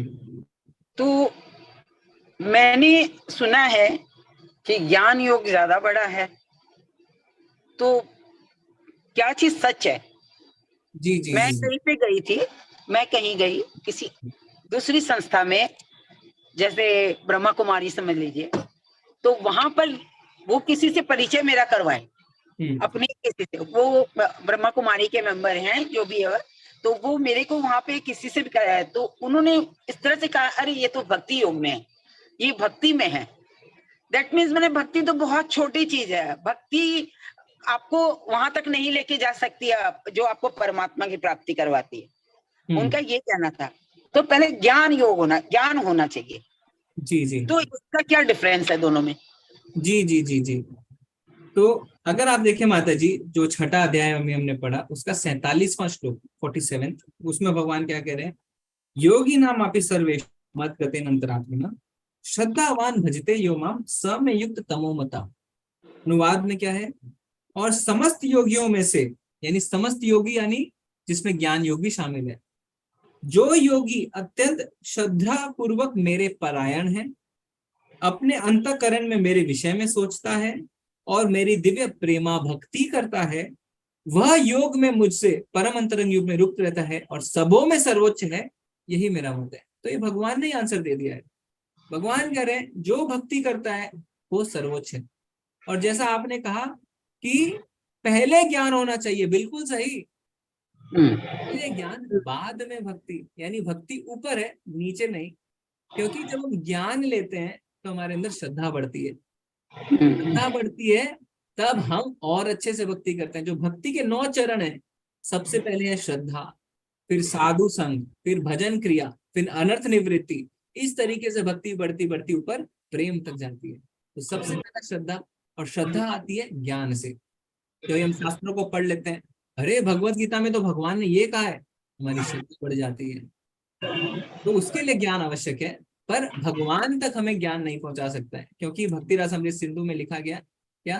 अन्य अभिलाषिता शून्यम ज्ञान कर्मादि अनावृतम अनुकूलेन कृष्णानुशीलनम भक्तिरुत्तमा। अन्य अभिलाषिता शून्यम ज्ञान कर्मादि अनावृतम, मतलब ज्ञान और कर्म से दूषित नहीं होनी चाहिए आपकी भक्ति, उसको हटाना है। अनुकूलेन कृष्णानु, और कृष्ण के प्रति अनुकूल भक्ति करनी है। ज्ञान जरूरी है, पर ज्ञान के बाद फिर श्रद्धा लगेगी तो आप धीरे धीरे भक्ति में ऊपर बढ़ जाएंगे। और किसी को हम लोग भक्ति मतलब जबरदस्ती, मैं आज भक्ति में हूँ, मुझे भक्ति पे पूरा विश्वास है, भक्ति में आस्था रखती हूँ, लेकिन हम किसी दूसरे के मन में कैसे भक्ति पैदा कर सकते हैं? आज आपने कहा कि आप माला करो, जोर जोर से करो, तो दूसरा सुनेगा तो उसके अंदर में भी वाइब्रेशन अच्छे जाएंगे और वो उसके मन में भी भक्ति जगेगी। बट अभी तो ऐसा समय है कि हम यदि जोर से माला भी करेंगे तो लोग पहले बोलेंगे अरे आप लोग धीरे करो, बंद करो, हमें ये सब नहीं सुहाता है। तो इसको कैसे कर सकते हैं? जी, तो इसका उदाहरण, प्रैक्टिकल उदाहरण प्रभुपाद जी ने दे दिया। अभी हम घर में करते हैं हरे कृष्ण कृष्ण कृष्ण हरे हरे, हरे राम राम राम हरे हरे। कम से कम घर वालों को ये तो पता है कि हम क्या जप रहे हैं, कृष्ण कौन है, राम कौन है, हरे कौन है। प्रभुपाद जी जब अमेरिका गए, हिप्पियों के बीच में रहा। हिप्पियों कौन थे? हिप्पी लोग ड्रग्स लेते थे, उन्होंने अपना घर बार छोड़ दिया था, नशा करते थे। उनके बीच में रह के उन्होंने उन्हें भक्त बनाया। कैसे? सिर्फ और सिर्फ भगवान के नाम के जप से। जब वो जप करते थे, कल जो हमने छोटा सा वीडियो देखा, प्रभुपाद जी बैठ के पार्क में क्या कर रहे हैं, हरे कृष्णा, और वो सुन रहे हैं। उन्हें नहीं पता है कृष्ण कौन है, उन्हें नहीं पता है राम कौन है, मात्र सुनने से भक्त बन गए। और इसीलिए नवदा भक्ति में सबसे पहले श्रवणम। तो भगवान के नाम में इतनी शक्ति है, प्रभुपाद जी कहते हैं कि हमें जरूरी नहीं है जानना कि इस मंत्र का मीनिंग क्या है, हमें जरूरी नहीं है मंत्र क्या, मात्र सुनने से हमारे अंदर भक्ति उत्पन्न हो सकती है। इसे कहते हैं अज्ञात सुकृति, बिना जाने सुकृति मिल रही है। तो घर वाले जब बिना जाने सुकृति होगी, तब आप देखेंगे उनके अंदर फर्क आ रहा है धीरे धीरे। धन्यवाद।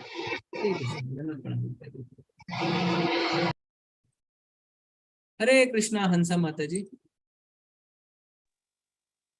हरे कृष्णा प्रभु जी। पहला चीज मैं ये पूछ रही थी कि जैसे आपने अभी श्लोक में कहा कि मन हमारा दोस्त भी है और हमारा दुश्मन भी है, तो जैसे अगर हम जाप करते हैं तो मेरे साथ जैसे पहले भी ये होता था, बचपन में भी होता था और युवा अवस्था में भी होता है, अब शादी करने के बाद भी हो रहा है, और कल जाप करने के बाद अब ये ज्यादा हो रहा है कि जो नेगेटिव है, जो जैसे मैं आपसे इसीलिए उस दिन पूछी भी थी कि क्या भूत प्रेत हकीकत में होते हैं, तो जो इविल सोल हैं जो भटक रहे हैं, तो वो कहीं ना कहीं जब मैं रात में सोती हूँ तो कहीं ना कहीं मैं बहुत दिन से सोच रही हूँ कि पूछूं नहीं पूछूं, बट मेरे को एकदम क्लियर चाहिए था ये आंसर कि कल रात में मैं बहुत परेशान हो गई। वो लोग आकर मतलब मुझे बहुत परेशान करते हैं, मुझे मतलब बोलते क्या कर रही हो, और या मुझे टांगते हैं या मेरे साथ कुछ दुर्व्यवहार करते हैं जिनको मैं ज्यादा क्लोजली नहीं बोल सकती हूँ खोलकर। तो लेकिन मैं क्या करती हूँ कि मैं पता नहीं, मैं हर बार जैसे कोई फाइट कर रही हूँ, ऐसा लग रहा है कि मैं उनसे लड़ रही हूँ, उस टाइम पे कुछ ना कुछ लड़ाई कर रही हूँ। और मैं जब सुबह उठती हूँ तभी मुझे पता नहीं मन में एक ही चीज वर्ड्स मुंह से निकलता है, हरे कृष्णा। मतलब मुझे पहले मैं भगवान विष्णु को मानती थी, ये भी उन्हीं के अवतार है, तो मैं मतलब भगवान के ऊपर ही सख्त रही। जैसे कोई मुझे आके बोलता है कि ये डोरा पहन लो, ये ताबीज पहन लो, तो मेरा मन नहीं करता है। तो मुझे चाहिए कि मैं उस इविल सोल कौन है मैं नहीं जानती हूँ, लेकिन मुझे वो आके जो परेशान करे, मैं उनसे प्रोटेक्ट करने के लिए क्या करूं? जी जी जी जी, बिल्कुल चिंता की आवश्यकता है ही नहीं इसमें माता जी। शास्त्र बोलते हैं कृष्ण राखे मारे के, कृष्ण मारे राखे के। अगर कृष्ण आपकी रक्षा करेंगे तो कोई आपको नहीं मार सकता है, और कृष्ण को अगर आपको मारना होगा तो कोई आपकी रक्षा नहीं कर सकता। और अगर हम भगवान के नाम का जप करते हैं तो भगवान क्या कहते हैं, जो मेरे शरण में आता है मैं उसकी रक्षा करता हूं। भक्ति में किया गया अल्प प्रयास भी, लिटिल प्रोग्रेस भी महान भय से हमारी रक्षा करता है। भगवत गीता में लिखा हुआ है, नेहा विक्रम नौसस्ती, कि अगर हम भक्ति में अल्प प्रयास भी करते हैं, अल्प प्रोग्रेस भी करते हैं, तो महान भय से हमारी रक्षा होती है। लोग क्या कहते हैं ऐसे में, अरे आप हनुमान जी का है ना, हनुमान चालीसा पढ़ो, हनुमान चालीसा को तकिए के नीचे रखो। हनुमान जी भगवान के भक्त हैं, और अगर आप भगवान की भक्ति कर रहे हैं तो उनकी सारी शक्ति आपके साथ है। तो इस पे आपको अटूट विश्वास होना चाहिए, कृष्ण राखे मारे के, कृष्ण मारे राखे के। तो नरसिंहदेव भगवान को आप प्रार्थना कर सकते हैं ना, जो कृष्ण ही है, उनको अपने मन की बात बता सकते हैं, और फिर अच्छे से बैठ के ध्यान से जप कर सकते हैं, हरे कृष्णा कृष्णा कृष्णा हरे हरे, हरे राम राम राम हरे हरे। और आज भी एक मैं किताब पढ़ रहा था, एक सन्यासी ने किताब लिखी है, स्पीकिंग स्ट्रांगली इन श्रील प्रभुपाद सर्विस। तो उसमें क्या लिखा है कि जब आप प्रीचिंग करते हैं तब समाज में अगर आपके खिलाफ आवाजें उठ रही हैं तो आप समझ जाइए आप सही मार्ग पे चल रहे हैं। तो वास्तव में अगर आपको ऐसा लगता है कि लोग आपको पीछे खींच रहे हैं, चाहे वो कोई भी हो, तो समझ जाइए आप सही मार्ग पे चल रहे हैं। ठीक है, तो विश्वास रखिए कि भगवान आप सर्वोच्च शक्ति के पास पहुंचे, उनकी संरक्षण में, तो आपका कोई कुछ नहीं बिगाड़ सकता है। ध्यान से भगवान का नाम जप करते जाइए, भगवान के नाम जप में बहुत शक्ति है, सारी शक्ति भगवान के नाम में, और नरसिंह भगवान को प्रार्थना करिए। ठीक है माता जी। हाँ प्रभु जी, और आज आपने एक श्लोक में बोला एक कार्डियोलॉजिस्ट का एग्जाम्पल देके, कल हमारे यहाँ पे भी एक कार्डियोलॉजिस्ट हैं ब्लॉक में, वो आए थे, मेरा बहुत टेस्ट लिया, आधा पौन घंटा 1 घंटा बैठकर, और लास्ट में मुझे बोलते हैं कि मुझे भागवत का सारांश सिखाना प्लीज, मुझे जोड़िए, अब मुझे भागवत सीखना है। मैंने उनको लिंक दिया, मैंने बोला आप जुड़िए, और जो बच्चे हमारे यहाँ कल क्लास करें हम हमको बता, बहुत मेरे पास 18 रत्न हमें पहनने का शौक था मुझे, भगवान ने मुझे 18 रत्न कल दिए हैं, और वो 18 बच्चे ही घर घर जाके बोल रहे हैं आपको प्रसाद खाने आना है, भगवान का भोग लग रहा है, कल प्रसाद खाने आना है। और कल वो बच्चे भोग लगा रहे हैं, मतलब सब जन अपने पॉकेट मनी से 100-100 रुपया ला के दिए हैं, दीदी हमें भोग लगाना है, तो कल बच्चे यहाँ भोग लगवा रहे हैं। और सबसे बड़ी चीज कि वो भोग में वो बच्चे सारा काम कर रहे हैं, सारा इनिशिएटिव, ग्रुप बनाना करना सब वो कर रहे हैं। और हमें इतना खुशी है कि एक के बच्चे की मम्मी ने मुझे बोला कि मैम प्लीज आप ये बंद मत कीजिएगा, मेरा बच्चा मुझे रात में बोलता है मम्मी आप भगवान को थैंक यू नहीं बोले, आप जाप नहीं किए, चलो आप जाप करो। Very nice. इसी को कहते हैं भक्ति। प्रभुपाद जी ने भक्ति को इंग्लिश में कहा है डिवोशनल सर्विस, भगवान के लिए कार्य करना, है ना। तो हम सोचते हैं कैसे करें कैसे करें, तो ये जो बच्चे कर रहे हैं ये भगवान के लिए कार्य कर रहे हैं। हो सकता है ऊपर से कोई देखे तो उन्हें लगे भौतिक कार्य कर रहे हैं, व्हाट्सएप ग्रुप बना रहे हैं, पैसे इकट्ठे कर रहे हैं, पर इंद्र तृप्ति के लिए नहीं कर रहे हैं, भगवान की सेवा। और यही भक्ति है, जब केंद्र में कृष्ण है और बाकी सारे कार्य आपके चल रहे हैं, तो इसी को भक्ति कहते हैं, इसी को कृष्ण कॉन्शियसनेस कहते हैं। जी माता जी, आप बहुत ही अच्छा कार्य कर रहे हैं। तो मैं यही बोलने वाली थी। और मैं जैसे मैं एक चीज और पूछ रही थी कि जैसे प्रभु जी, जैसे बहुत जो लोग हैं जो मुझसे ये क्वेश्चन आज 1-2 जन पूछे भी, कि जैसे अगर हम प्रसादम अपने ड्यूरिंग द पीरियड्स अगर हम नहीं चढ़ा सकते हैं, तो और अगर हमारे घर में कोई नहीं रहता है, या अगर जैसे कल भी है, जो कल हम प्रसादम जब चढ़ा देंगे भगवान को भोग लग जाएगा, तो क्या हम उसको हाथ लगा सकते हैं, या हम खुद मतलब जैसे एक खुद किसी को अपने हाथ से खुद एक दे सकते हैं, तो क्या हमें उन्हें मतलब हाँ करना चाहिए कि हम उन्हें हाथ लगाने दें जब भगवान को भोग लग जाएगा, उसके बाद जब वो लोगों में डिस्ट्रीब्यूट होगा? हाँ, वो आप वो कर सकते हैं, ऐसा नहीं है कि प्रसाद को नहीं छू सकते हैं, प्रसाद को, क्योंकि जब भगवान को भोग लग गया वो प्रसाद बन गया, तो प्रसाद डिस्ट्रीब्यूशन करवा सकते हैं। हाँ, पर इस समय में माताओं को भगवान को खुद भोग बना के नहीं चढ़ाना चाहिए, घर में कोई हो तो उसे करवा सकते हैं फल वगैरह। हाँ, पर आप जो बात कर रहे हैं प्रसादम डिस्ट्रीब्यूशन, वो कर सकते हैं। प्रभु जी, और मुझे एक टेंशन और था कि हमारे पास इडली के लिए पैसे आ गए थे और मिठाई के लिए नहीं आए। मैंने भगवान को बोला भगवान मीठा चढ़ाने का मैंने क्या करूं, तो रात में ही एक जन का फोन आया, मैं खीर लेकर आऊंगी, प्लीज मुझे हाँ कर दीजिए। मैंने बोला जिसको जो लाना है वो सब लाइए और भोग लगाइए। तो मैंने ये चमत्कार कल देखा कि हाँ, जिस मार्ग में मैं चल रही हूँ शायद भगवान मेरा साथ उसी में दे रहे हैं। जो मेरा एक मोटिव था कि मुझे लोगों तक पहुंचाना, और ये 18 रत्न आज हर घर घर जाके बोल रहे हैं कि आप करिए, अपने दोस्तों को बोल रहे हैं। तो जो मैंने इस्कॉन से सीखा, मैं शायद उनको जो 1% भी सिखा पाई, वो मेरा मोटिव पूरा हुआ जी। और बच्चे हमसे ज्यादा अच्छे से सीख जाते हैं। ध्रुव महाराज, प्रहलाद महाराज, उन्होंने छोटी उम्र से भक्ति शुरू करी। हम तो बड़े हो जाते हैं, हमें श्लोक याद करने में दिक्कत है, चीजें याद करने में दिक्कत है, पर बच्चे बहुत जल्दी याद कर लेते हैं। और जब 3 साल के बच्चे आज मुझे फोन में, मैं किसी से बात कर रही हूँ, मैंने बोला क्या, अब उन्होंने पूछा आप क्या कराते हो, मैंने बोला माँ मंत्र का जाप। मैम ऐसे मत बोलो, आप बोलो हरे कृष्णा पूरा श्लोक बोलो। तो वो मुझे बोल रही है, तो मैं हंस रही थी कि वो इतनी छोटी 3 साल की, लेकिन वो मुझे बोल रही है आप ऐसे मत बोलो, आप गलत बोल रहे हो। तो मतलब वो चीजें जो बच्चों में था वो आज सीख रहे हैं। और मैंने उनको मैसेज भी भेजा है, इस्कॉन का जो किड्स का भागवत हो रहा है उसमें शायद 1-2 बच्चे वो भी कर रहे हैं अब। जी माता जी, बहुत बहुत धन्यवाद माता जी। धन्यवाद प्रभु जी, आप लोग की मतलब नहीं मिलते तो शायद मैं कहाँ होती मुझे भी नहीं पता अब। ये बट भगवान बुद्धि देते हैं, कहते हैं, ददामी बुद्धि योगम तम। भगवान कहते हैं अगर हम उनके तरफ एक कदम बढ़ाएंगे तो भगवान हमारी और 10 कदम बढ़ाते हैं। हरि धन्यवाद। बोल, हरे कृष्णा माता जी, धन्यवाद। दीपिका माता जी, हरे कृष्णा। हाँ माता जी, अनम्यूट करिए। हरे कृष्णा प्रभु जी। जी प्रभु जी, आपसे एक चीज पूछनी थी कि जैसे हम मंत्र का जाप, नाम का जप करते हैं, तो उसमें ऐसा होता है कि कभी कभी ऐसी अनुभूति होती है जो एकदम मैजिकल लगती है, लगता है कि जादू सा हो रहा है, आंखें बंद करके मतलब कुछ अच्छा अनुभव होता है, बहुत ही अच्छा। लेकिन फिर दूसरे दिन लगता है कि वैसा ही होगा, लेकिन नहीं होता है। फिर वैसा फिर नहीं होता। तो उस दिन तो बड़े इनकरेज हो जाते हैं कि अच्छा लग रहा है, बहुत अच्छा लग रहा है आगे बढ़ने के लिए, लेकिन बाद में वैसा नहीं होता फिर। तो ऐसा क्यों होता है? जी, ये दो चीजें माता जी। एक तो हमें भोगी नहीं बनना है। नामनिष्ठ प्रभु कहते हैं, हम जनरली कहते हैं नाम में स्वाद नहीं आ रहा, स्वाद नहीं। बोले क्या स्वाद नहीं आ रहा, क्या भोग के पीछे भाग रहे हो? हमारा कर्तव्य है भगवान के नाम का जपना, ठीक है, नंबर 1। दूसरा चीज क्या है, शास्त्रों में जब आप पढ़ेंगे श्रीमद् भागवतम, तो नारद मुनि है ना, नारद मुनि एक दासी के पुत्र थे, और जब उनकी माँ मर गई थी, वो उत्तर भारत की ओर चलने लगे, और उनके भगवान ने हृदय में परमात्मा रूप में दर्शन दिए, बहुत प्रफुल्लित हो गए। फिर तुरंत भगवान अंतर ध्यान हो गए, और वो बहुत विचलित हो गए। बहुत कोशिश करी उन्होंने कि भगवान दोबारा दर्शन दे, दोबारा, भगवान ने दर्शन नहीं दी। फिर उन्होंने क्या किया, तपस्या करी, भक्ति करी।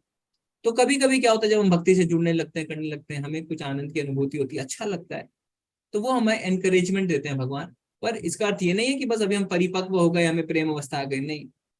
हमें एक मिल जाता है टेस्ट, हमें पता चल जाता है कि हाँ इतनी परम आनंद है भक्ति में। फिर हमसे उम्मीद की जाती है कि हम प्रोसेस का फॉलो करें, अपने आचार्यों के दिए हुए सिद्धांतों पे चलें, नियमों का पालन करें, वैदिक भक्ति चले, फिर धीरे धीरे हम ऊपर उठ के अपनी शुद्धि कर सकते हैं। ठीक है माता जी? जी प्रभु जी। हरे जी, कृष्णा प्रभु। हरे कृष्ण। अंकिता माता जी, हरे कृष्ण। हरे कृष्णा प्रभु जी। धन्यवाद प्रभु जी।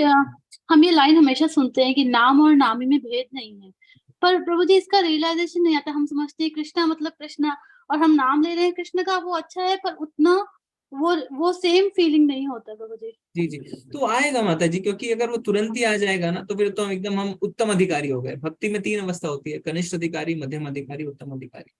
उत्तम अधिकारी इस बात को समझ जाता है, पर कनिष्ठ अधिकारी अभी भी भगवान के अर्च विग्रह में ही भगवान को देखता है, और यही उसके लक्षण भी है। जब तक वो मंदिर में नहीं जाएगा, अर्च विग्रह के सामने नहीं जाएगा, उसको संतुष्टि नहीं मिलती है। और ऐसा नहीं कि हम बस भक्ति में जुड़ गए, कुछ टाइम हुआ और हम सोचे उत्तम अधिकारी बन जाए, ऐसा पॉसिबल नहीं है। धीरे धीरे रियलाइजेशन होता है। जब हम भगवान की कथाएं सुनेंगे तो पता चलता है क्या, कि राम जी का नाम लिखा तो पत्थर तैर गए, पर राम जी ने खुद ही पत्थर फेंका तो पत्थर डूब गया।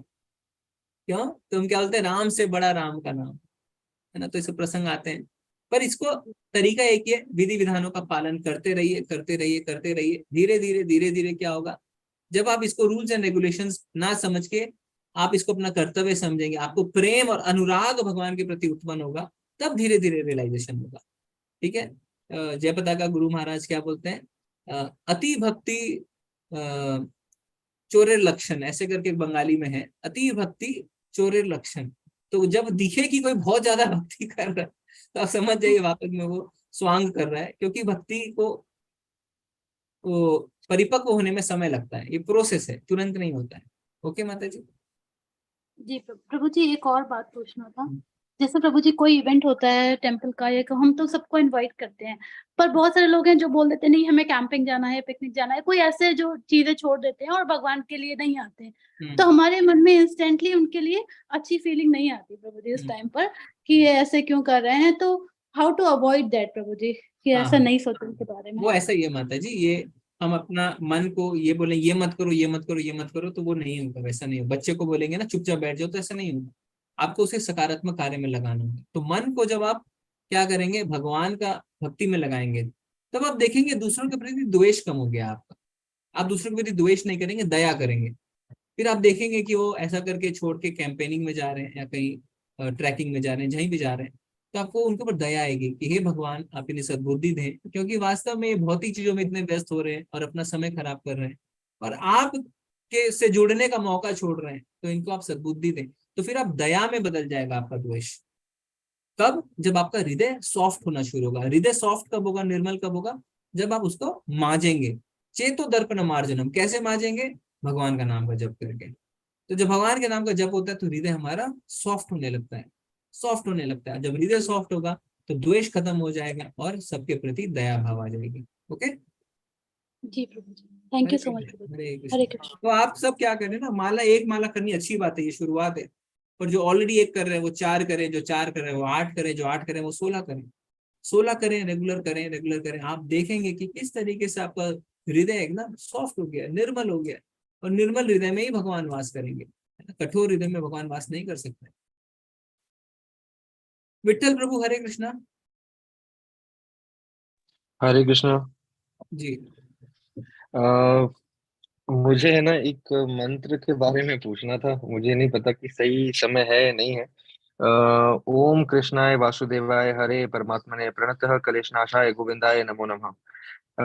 ये मंत्र है ना, जैसे करना तो विधि के साथ में चाहिए, सारा सब स्वच्छता के साथ में, बट क्या होता है कई बार मैं ना जैसे गाड़ी चलाते हुए कई बार बहुत घबराहट सी होती है, या कैसे नहीं होता इंसिडेंट की कोई एकदम से सामने आ गया और गुस्से में कुछ अपशब्द निकलने वाले होते हैं, तो मैं क्या उस टाइम में ये बोलने लग जाता हूँ। तो इसका क्या है, मतलब ये सही है या इसका कुछ गलत रहता है उसमें?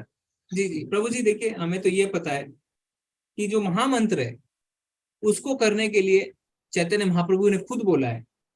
चैतन्य महाप्रभु भगवान कृष्ण है कि तत्रार्पिता नियमिता स्मरणे न काला, कि भगवान के नाम का स्मरण करने के लिए कोई भी नियम नहीं है, कोई भी काल नहीं है। तो भगवान के नाम का हम कभी भी जप कर सकते हैं, इसीलिए इसे महामंत्र कहा गया है ना। मंत्र जी का क्या होता है? जो मन को तार दे, इसे कहते हैं मन, मंत्र है ना, मन को तारने वाला। और महामंत्र क्यों कहा गया है? क्योंकि इसको जप करने का कोई नियम नहीं है, कोई काल नहीं है, किसी भी समय कर सकते हैं। तो आप जो कर रहे जी हैं वो करते रहिए, कोशिश करिए कि ये जो महामंत्र है इसकी भी एक माला आप शुरू करें, है ना। और फिर धीरे धीरे आप जी। देखेंगे कि बाय डिफॉल्ट यही आप कर रहे हैं, हरे कृष्ण कृष्ण कृष्ण हरे हरे, हरे राम राम राम हरे। ओके। और प्रभु जी एक अभी निर्जला एकादशी गई थी, जी तो उसके अंदर क्या है कि थोड़ा सा नियम कायदे कानून थोड़े से उस टाइम में पता नहीं थे, तो मेरे क्या है 1 घंटा बाद में चालू करा था सुबह अपना, 3:30 बजे मेरा चालू नहीं हो पाया था, 4:30 बजे से चालू हुआ था, और दूसरे दिन सवेरे भी थोड़ा सा जल्दी खुल गया था। तो वो मेरा पूरा हुआ या वो मतलब अधूरे में ही रह गया काम? उसको आप चिंता मत करिए, अभी जो आने वाली एकादशी है उस पर ध्यान लगाइए। ठीक है, इतना अभी चलिए ठीक है। नहीं जाना है। अभी एक और आएगी, आप ऐसा करिए ना, आपको इतनी चिंता हो रही है तो अभी जो आने वाली एकादशी है उसको निर्जला कर लीजिए। चलिए ठीक है। ठीक है। कई ठीक है भक्त प्रभु जो है जी। वो हर एकादशी निर्जला करते हैं। ओके, स्नेहा माता जी, हरे कृष्ण। स्नेहा प्रधान माता जी। हरे कृष्ण प्रभु जी। जी माता जी। वही तभी वो नेटवर्क ब्रेक। माता जी आवाज बहुत मेरा धीरे आ रही है, प्रश्न था कि अभी बोलिए। हाँ हेलो, हाँ अभी बोलिए। मेरा प्रश्न था कि हम नॉनवेज खाते हैं तो क्या कभी कभी मन करता है कि नहीं खाए, कैसे छोड़ें वही। जी जी जी जी जी। तो क्या है वास्तव में माता जी, आप देखेंगे ना, मांसा, मांसा का अर्थ होता है मैं भी तुमको मारूंगा। तुम कहते ना मांस, मांस आता है मांसा से, मांसा मतलब मैं भी तुम्हें मारूंगा। तो नारद मुनि गुजरते रहते हैं, एक व्यक्ति मारता रहता है जानवरों को खाने के लिए, तो उससे पूछते हैं क्या कर रहे हो तुम? बोले क्यों? बोला ऊपर देखो। ऊपर आसमान की ओर देखता तो जितने जानवरों को उसने काटा था मारने के लिए, सब लाल आंखें लेके उसको देखते रहते हैं कि तुमको भी हम मारेंगे। तो जितने जानवर मरे हैं हर एक के लिए आपको जन्म लेना पड़ेगा और हर एक आपको मारेगा, ये शास्त्र में लिखा है। मांसा का अर्थ ही वही होता है। क्या होता है? नामनिष्ठ प्रभु बताते हैं, कोई जानवर आपके पास आता है, आश्रय लेता है ना, कोई बकरे को काटता है, पहले उसे खिलाता है, उसे रखता है 2-4 दिन। कोई जो चिकन है उसको खिलाते हैं, पिलाते हैं, बड़ा करते हैं, आश्रय ले लेता है। गाय है, उसको क्या लगता है कि मैं इसके आश्रय में सुरक्षित हूं, और एक दिन आप उसका गला काट देते हैं।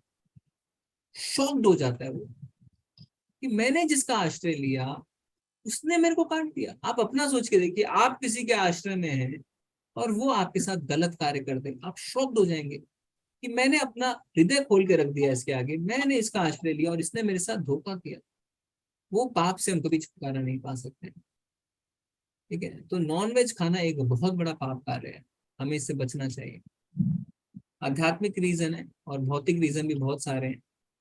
क्या है, अगर लोग नॉनवेज खाना छोड़ दें, साइंटिफिक रीजन अगर हम देखें तो अब देखेंगे वर्ल्ड में फूड स्कैर्सिटी खत्म होगी, खाना खत्म नहीं होगा। क्यों? अभी क्या होता है, गाय या कोई भी जानवर 100 आदमी का अनाज खाता है, फिर उस जानवर को 10 आदमी खाते हैं। तो जो खाना 100 आदमी खा सकते हैं उससे अब सिर्फ 10 ही खा रहे हैं। इसके कारण समाज में खाने की कमी है।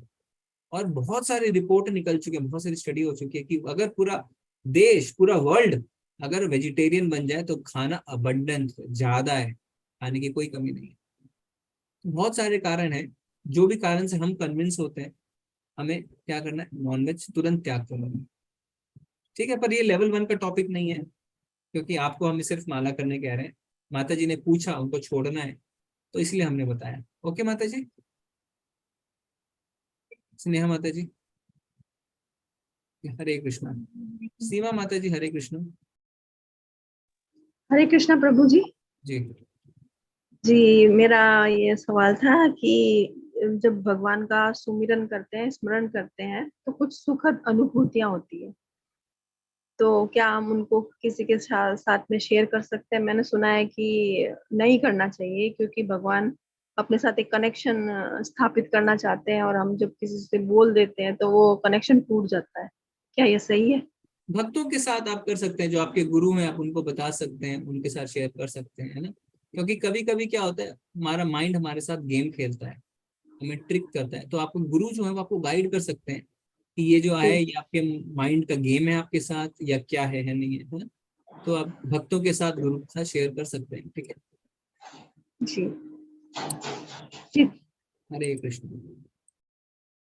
दीवा माता जी, संतोष प्रभु, हरे कृष्ण।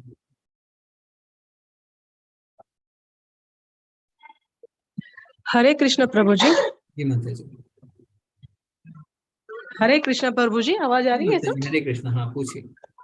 प्रभु जी, मुझे ये पूछना है कि मेरी उम्र जो है अभी 36 साल होने को आई है, और मुझे इस भक्ति मार्ग में, भगवान के आश्वासन में आने में मुझे 36 साल लगे प्रभु। मेरी 2 गुड़िया हैं, एक 6 साल की है और एक 11 साल की है। तो मैं ये चाहती हूँ कि मुझे ये पाथ तय करने में 36 साल लगे, मेरे बच्चे जल्दी से जल्दी इस पाथ पर आ जाए, उसके लिए मैं क्या करूँ? वो कैसे अग्रसर हो, कैसे मोटिवेट हो? जी जी जी जी जी। तो भगवान ने कहा है, यद यद आचरिति श्रेष्ठ तत् तद एव करो जना। जैसा जैसा श्रेष्ठ पुरुष करेंगे वैसा वैसा आम जनता करेगी। और प्रभुपाद जी ने बताया, श्रेष्ठ पुरुष में सबसे पहले माता पिता। माता पिता जैसा करेंगे बच्चे वैसा ही करेंगे।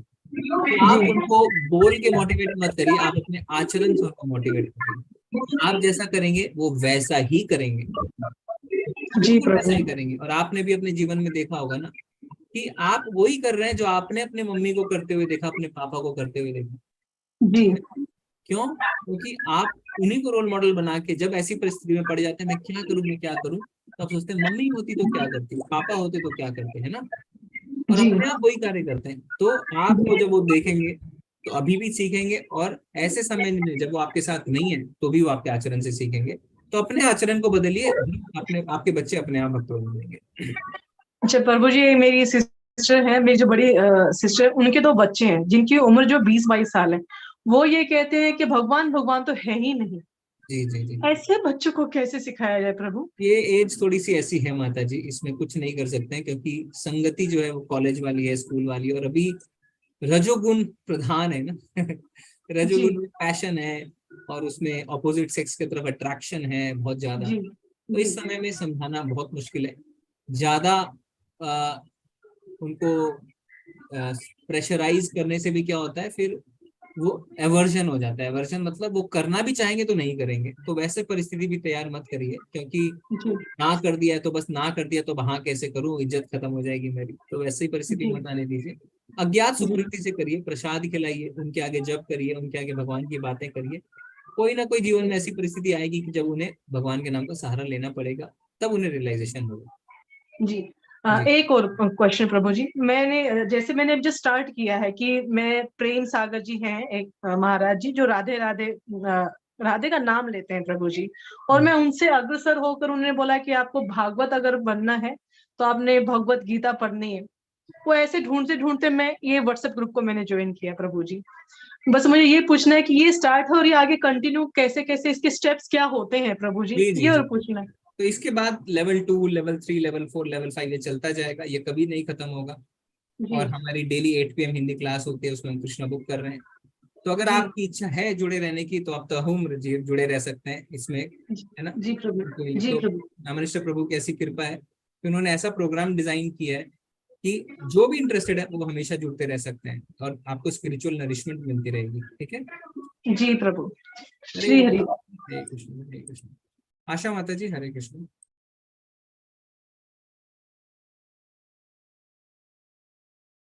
आशा माता जी, आशा जिंदल माता जी हरे कृष्ण। हाँ, हरे कृष्णा प्रभु जी। जी प्रभु जी मेरा क्वेश्चन ये है कि जैसे हम तो फिर भी इस तरफ आ रहे हैं भगवान जी की पूजा वूजा में, माला करने में, लेकिन अभी फैमिली नहीं आ रही है इस तरफ में। लेकिन वो लोग तो चाहते हैं कि हम ट्रैकिंग पे जाएं, एंजॉय करें, मस्ती करें, तो उस सिचुएशन में हम कैसे उसको संभालें? धीरे धीरे होगा माता जी, हो जाएगा। काफी है ना, हमारे साथ भी ऐसा हुआ था, जो वक्त बताते हैं धीरे धीरे आएंगे। और सबसे इंपॉर्टेंट चीज ये याद रखना, इतना पुश मत करिए किसी को कि वो उससे नफरत करने लगे, फिर वो उस ट्रैक में नहीं आएगा। तो धीरे फिर धीरे। हमें उनके साथ जाना पड़ेगा ना? हाँ, एक बार शुरू में उनके साथ आपको कोऑपरेट करना पड़ेगा, जाना पड़ेगा, पर अपने अंदर ऊपर से करिए, अंदर ही अंदर भगवान को याद करिए ना, भगवान का स्मरण करिए। तो ऊपर ऊपर से हमें थोड़ा ड्रामा करना पड़ सकता है, थोड़ा दिखाना पड़ सकता है, पर अंदर ही अंदर कोशिश करिए कि भगवान से जुड़े, भगवान के नाम का जप करते रहिए। और वहां पे जो भी अपॉर्चुनिटी मिले, कुछ भी मिले, उन्हें भगवान की प्रीचिंग करिए, जपा करिए, है ना, प्रसाद खिलाइए। तो उससे इनकी उनकी भी जो सुकृति है, उनकी जो चेतना है वो बदलेगी, है ना। एकदम हठात नहीं बदल सकते, पर कोशिश करिए। जैसे एक बार आप ट्रैकिंग पे चले गए, अगली बार आप बोलिए अब मेरी चॉइस है ना, तो आप किसी तीर्थ स्थान में जा सकते। इस तरीके से आप स्मार्टली, इंटेलिजेंटली चीजों को हैंडल करिए। जी, जी प्रभु जी। और प्रभु जी अपने एक आप क्वेश्चन और भगवान एक कहते हैं क्वेश्चन और अपने आप पूछना बुद्धि था। देते हैं। जी हाँ प्रभु जी एक क्वेश्चन और था, जैसे हम कहीं बाहर जाते हैं और हम लोग मॉर्निंग आवर्स में माला नहीं कर पाते हैं, या हमें गाड़ी में भी माला करनी पड़ जाती है, तो क्या वो सही है? अगर समय नहीं है पूरे दिन माता जी, तो फिर आप कर सकते हैं गाड़ी में। पर अगर आपको लगता है कि हाँ समय में निकाल सकती हूँ, क्योंकि माला में करनी चाहिए, माला है ना, वो अच्छा हाँ रहता जी, है। हाँ जी। मतलब माला में, माला माला यूज करनी नहीं चाहिए। नहीं, माला पे तो माला करते हैं, अच्छा, लेकिन आप वो ड्राइविंग गाड़ी में नहीं करते हैं, ड्राइविंग नहीं कर रहे हैं। ड्राइविंग नहीं कर रहे हैं हम लोग, हाँ साइड में बैठ के हाँ, मतलब। तो फिर कर सकते हैं, थोड़ा ध्यान से कर सकते हैं। तो वो काउंट में जाता है, मतलब वो हाँ हाँ, 16 माला? कर ठीक सकते है, हैं। Thank you. हरे कृष्ण हरे कृष्ण। ठीक है, मैं चैट में देख लेता हूँ। गुलाब प्रभु कह रहे हैं कि मेरे यहाँ एक डॉगी है जिसके लिए मैं मांस लेने जाता हूँ, मैं मुझे क्या करना चाहिए।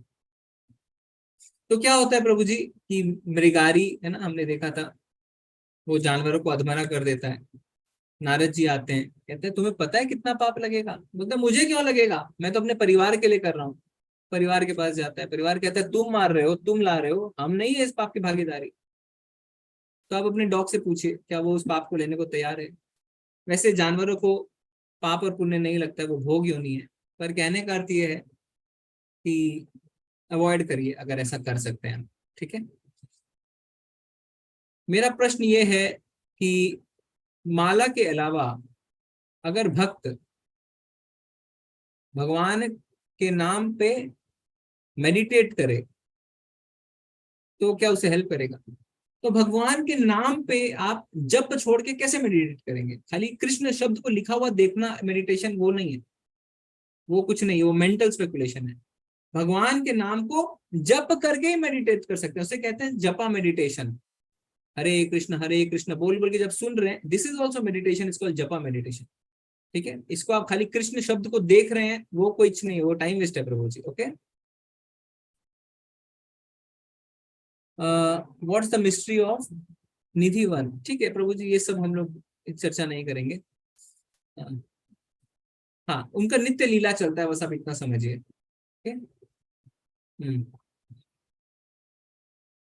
लेवल 2 का adult and young batch same है क्या। नहीं, लेवल 2 से सारा सेम हो जाता है, फिर हम एडल्ट और यंग और ऐसा डिफरेंशिएट नहीं करते हैं। ओके रितु माता जी। हाँ, डिम्पल माता जी पूछ रहे हैं कि नारद पंचरात्र के हिसाब से शुद्ध भक्ति की परिभाषा क्या है। तो नारद पंचरात्र में वास्तव में शुद्ध विधि बताई गई है ना। तो जो भी इस्कॉन में पूजा की विधि फॉलो होती है वो नारज पंथ राज से होती है, विधि विधान है उसके अंदर में। ओके माता जी। और जो शुद्ध भक्ति की परिभाषा है, जो डेफिनेशन है, वो भक्ति रस अमृत सिंधु में है, जो मैंने आपको 2 डेफिनेशन बताए ना, अन्य अभिलाषिता शून्यम ज्ञान कर्मादीनावृतम अनुकूलेन कृष्णानुशीलेन मुक्तिरुत्तम। फिर उसके बाद सर्वपादि विनिरुक्तम तत्परत्वेन निर्मलम ऋषिकेन ऋषिकेश सेवनम भक्तिरुच्यते। ना भगवान का नाम लेने के लिए नाम का जप को गिनती क्यों रखना चाहिए? हाँ अशोक कुमार प्रभु जी प्रश्न। नहीं प्रभु जी, कोई नीड नहीं है। भगवान कहते हैं 9th चैप्टर में, सततम कीर्तयन्तो माम यतन्तस्य दृढ़ता नमस्यन्तस्य माम भक्त नित्य युक्त उपासते। सततम, हर समय मेरे नाम का जप करो। हम है जो कहते हैं हमसे ना हो पाई भगवान, हर समय ना हो पाई, तो फिर आचार्यों ने कृपा किया और कहा अच्छा ठीक है आप 16 माला करिए। तो अगर आप 16 माला कर रहे हैं, जो आचार्यों ने आपको बोला है करने के लिए, तो काउंटिंग करना चाहिए। काउंटिंग से डिसिप्लिन भी आता है। हम लोग को लगता है बहुत कर लिया, पर वास्तव में हमने बहुत नहीं किया, मन भटकता रहता है। पर काउंटिंग करेंगे तो आपको पता है कि आपने 16 माला कर ली है। गैलेक्सी करके है, इस लेक्चर को बाद में कैसे देख सकते हैं, जो यूट्यूब में रिकॉर्डिंग हो रही है प्रभु जी, तो आप इसका जो हम लिंक है ना वो शेयर करते रहते हैं, तो उससे आप देख सकते हैं। श्रेया माता जी कह रहे हैं, श्रेया माता जी से शायद बात हो गई थी, मैं नॉनवेज को पूरी तरह से त्याग नहीं कर पाई, क्या मैं भगवत गीता पाठ या जप माला कर सकती हूँ? हाँ ठीक है, अभी लेवल 1 में नामनिष्ठ प्रभु की थोड़ी सी कृपा है, आप करिए जो आप कर रहे हो करते रहिए, माला करिए। माला करते करते करते करते आपको पूरी गाइडेंस मिल जाएगी अपने आप, है ना, अंदर से। तो आप कर सकते हैं माता जी। मुझे 1 साल नॉनवेज छोड़े हो गया है, ओके, 6 महीने अल्कोहल छोड़े हुआ है और 1 महीना पान मसाला छोड़े हुए है, और अब मुझे सिगरेट छोड़ना है, पर ये नहीं छूट पा रही है। आप देखिए क्या क्या छोड़ दिया, नॉनवेज छोड़ दिया, अल्कोहल छोड़ दिया है, पान मसाला छोड़े, सिगरेट, तो और सिगरेट के बाद तो और कुछ नहीं है ना प्रभु जी। तो आप शायद भगवान की ऑलरेडी माला कर रहे हैं, है ना, और माला ही को करते जाइए, आपकी सिगरेट भी छूट जाएगी। फिर बाद में आप शायद कुछ और बोलेंगे ये भी छोड़ रहा हूँ, ऐसा तो नहीं होना चाहिए। मैं हर संडे इस्कॉन जाता हूँ, अब वहां भगवत क्लास अटेंड करता हूँ, डेली चैंटिंग भी करता हूँ। तो देखिए अभी आपको पता चल गया है ना, प्रभु जी ऑलरेडी चैंटिंग कर रहे हैं, उन्होंने नॉनवेज छोड़ दिया है, दारू छोड़ दिए, पान मसाला छोड़ दिए, अब सिगरेट भी छोड़ देंगे, धीरे धीरे हो जाएगी प्रभु जी। जो पहले फॉर्मूला लगाया था सेम फॉर्मूला है ना, कोई डिफरेंस नहीं है, सेम फॉर्मूला पे चलते चलिए, आपकी वो भी छूट जाएगी। ओके। बहुत कुछ छूना पड़ेगा आपको। ओके ओके, किरण माता जी हरे कृष्णा।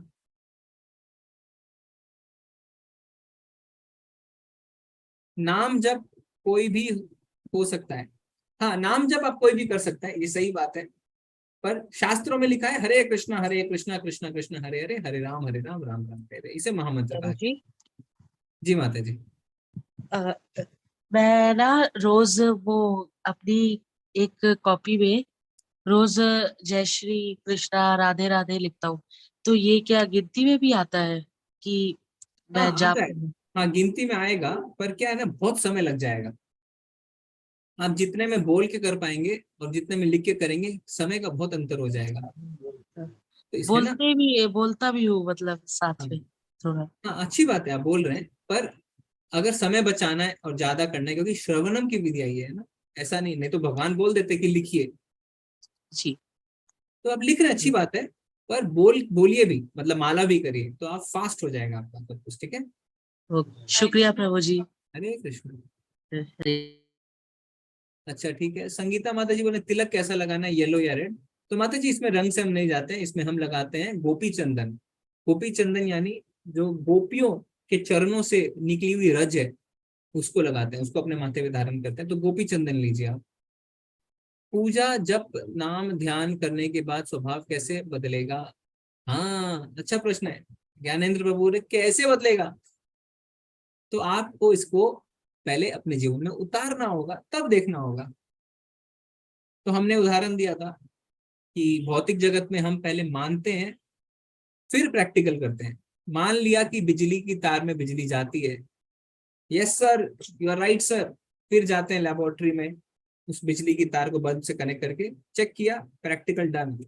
भक्ति में हम कहते हैं पहले दिखाओ, पहले बताओ क्या होगा, फिर करूंगा। ऐसा मत करिए, पहले मान लीजिए, उसको अपने जीवन में उतार लीजिए, फिर प्रैक्टिकल आप अपने आप देख लेंगे। हर व्यक्ति के स्वभाव में फर्क है ना, आप किसी चीज से दुखी, जैसे अभी वो प्रभु जी थे वो सिगरेट से दुखी है, हो सकता है आप किसी और चीज से दुखी हो, पहले आप नाम को अपने जीवन में उतार के तो देखिए, नुकसान कुछ नहीं है। ऐसा थोड़ी कह रहे कि काला पानी के जेल में जाके बैठो 1 महीना। नाम जब करने को कह रहे हैं तो इतना हेजिटेशन है, इतना रिलक्टेंस होता है हमें एक्सेप्ट करने में चीजों को। एक्सेप्ट करिए, महीना भर 2 महीना करके देखिए, आपको अपना जवाब खुद मिल जाएगा। नहीं कुछ फर्क पड़ा तो छोड़ दीजिए, मत करिए, है ना। ओके, नाम जब कोई भी हो सकता है जी, ये बात हो गई हमारी। ओके ओके ठीक है, सुनिए माता जी। हरे कृष्ण। हरे कृष्णा प्रभु जी। प्रभु जी, मैं कोई बात शेयर करनी थी। हमने आपको शायद, अभी हम सेकंड लेवल पर हैं, तो अभी मैंने आपको थोड़े दिन पहले कहा था ना कि कुछ मेरे फ्रेंड्स वगैरह वो मेरे को टीज करने लग गए हैं कि हाँ तुम तो पंडित बन जाओगे, ये वो। आज उनमें से एक फ्रेंड है हमारी, वो नॉनवेज खाती थी। कल उन्होंने हमको ये बात बोली है कि सोनी हमने नॉनवेज छोड़ दिया। तो मैं ये बोल रही थी कि नाम जपते ना, ये नहीं है कि आप में ही चेंज आता है, आपके आसपास वालों को भी चेंज आता है। जबकि हम अपने फ्रेंड से सिर्फ 1 आवर 1 घंटा मिलते हैं बस, उसमें इतना चेंज आ गया। उसने हमको बोला हमने 1 मंथ से नॉनवेज खाया ही नहीं है, और अब हमारी इच्छा भी नहीं होती है। जो नॉनवेज के बहुत सारे क्वेश्चन आते हैं ना, मैं इसलिए बोल रही हूँ कि अगर आप माला करते रहो तो आप अपने आप ऑटोमेटिकली छोड़ दोगे। आपको आपके साथ वाला पड़ोसी भी छोड़ देगा, तो वो टेंशन खत्म ही हो जाएगी। जी जी जी जी, धन्यवाद। तो माता जी अपना एक्सपीरियंस बताते रहते हैं, सुनिए माता जी, तो बहुत सारे एक्सपीरियंस है। तो आप देख लीजिए, ये प्रैक्टिकल है। प्रभु जी आपको, ज्ञानेंद्र प्रभु जी, आपने देखा कैसे बदलेगा स्वभाव। तो वास्तव में क्या होता है, आपके अंदर शांति आ जाएगी, आपकी सारी बुरी आदतें खत्म हो जाएंगी, है ना, और पीस ऑफ माइंड आ जाएगा, मन की शांति आ जाएगी, जो आजकल आती नहीं है। ओके, तो लास्ट प्रश्न हम करते हैं। दीपक प्रभु पूछ रहे हैं कि गले में माला धारण और जप माला अलग। जी प्रभु जी, दोनों अलग है। गले में जो हम डालते हैं उसे कंठी कहते हैं, और जो हाथ में करते हैं जपा माला, दोनों अलग होती है। ठीक है, दोनों एक नहीं होती है। ठीक है, आज हम चलेंगे, कल हम मिलेंगे 7वें अध्याय के लिए। तो 7वें अध्याय से हमारा भक्ति योग प्रधान जो 6 अध्याय हैं वो शुरुआत हो जाएगी, और 7वां अध्याय है भगवत ज्ञान। ये बहुत ही सुंदर अध्याय है। इसमें भगवान हमें बहुत ही इंपॉर्टेंट पॉइंट बताने वाले हैं। भगवान क्या बताएंगे हमें? भगवान अपने पराशक्ति अपराशक्ति के बारे में बताएंगे। हम बार बार सुनते हैं कि भगवान की इतनी सारी शक्तियां हैं, और साथ ही साथ हमें भगवान क्या बताने वाले हैं? भगवान हमें बताने वाले हैं कि किस तरीके से हम 4 कैटेगरी में पढ़ते हैं अगर हम भगवान की शरण में जाते हैं, और अगर हम भगवान की नई शरण में जाते हैं तो भी हम 4 कैटेगरी में पढ़ते हैं। इसके बाहर कोई कैटेगरी नहीं है। तो भगवान कहते हैं 4 प्रकार के लोग मेरी शरण में आते हैं और 4 प्रकार के मेरे शरण में नहीं आते। क्योंकि आप सब भगवत गीता सुन रहे हैं तो आप भगवान की शरण में हैं। तो कल आप देखिए आप कौन सी कैटेगरी में पढ़ते हैं। अगर आपको लगता है कि इन कैटेगरी से बाहर भी कोई कैटेगरी है जिसमें मैं हूँ, तो वो हमें जरूर बताएं। वांछा कल्पतरुभ्यश्च कृपा सिंधुभ्येव च पतितानां पावनेभ्यो वैष्णवेभ्यो नमो नमः। अनंत कोटि वैष्णव वृंद की जय। श्रील प्रभुपाद की जय। हरे कृष्णा। सभी को धन्यवाद प्रणाम। हरे कृष्णा। हरे कृष्ण प्रभु जी, बहुत बहुत धन्यवाद।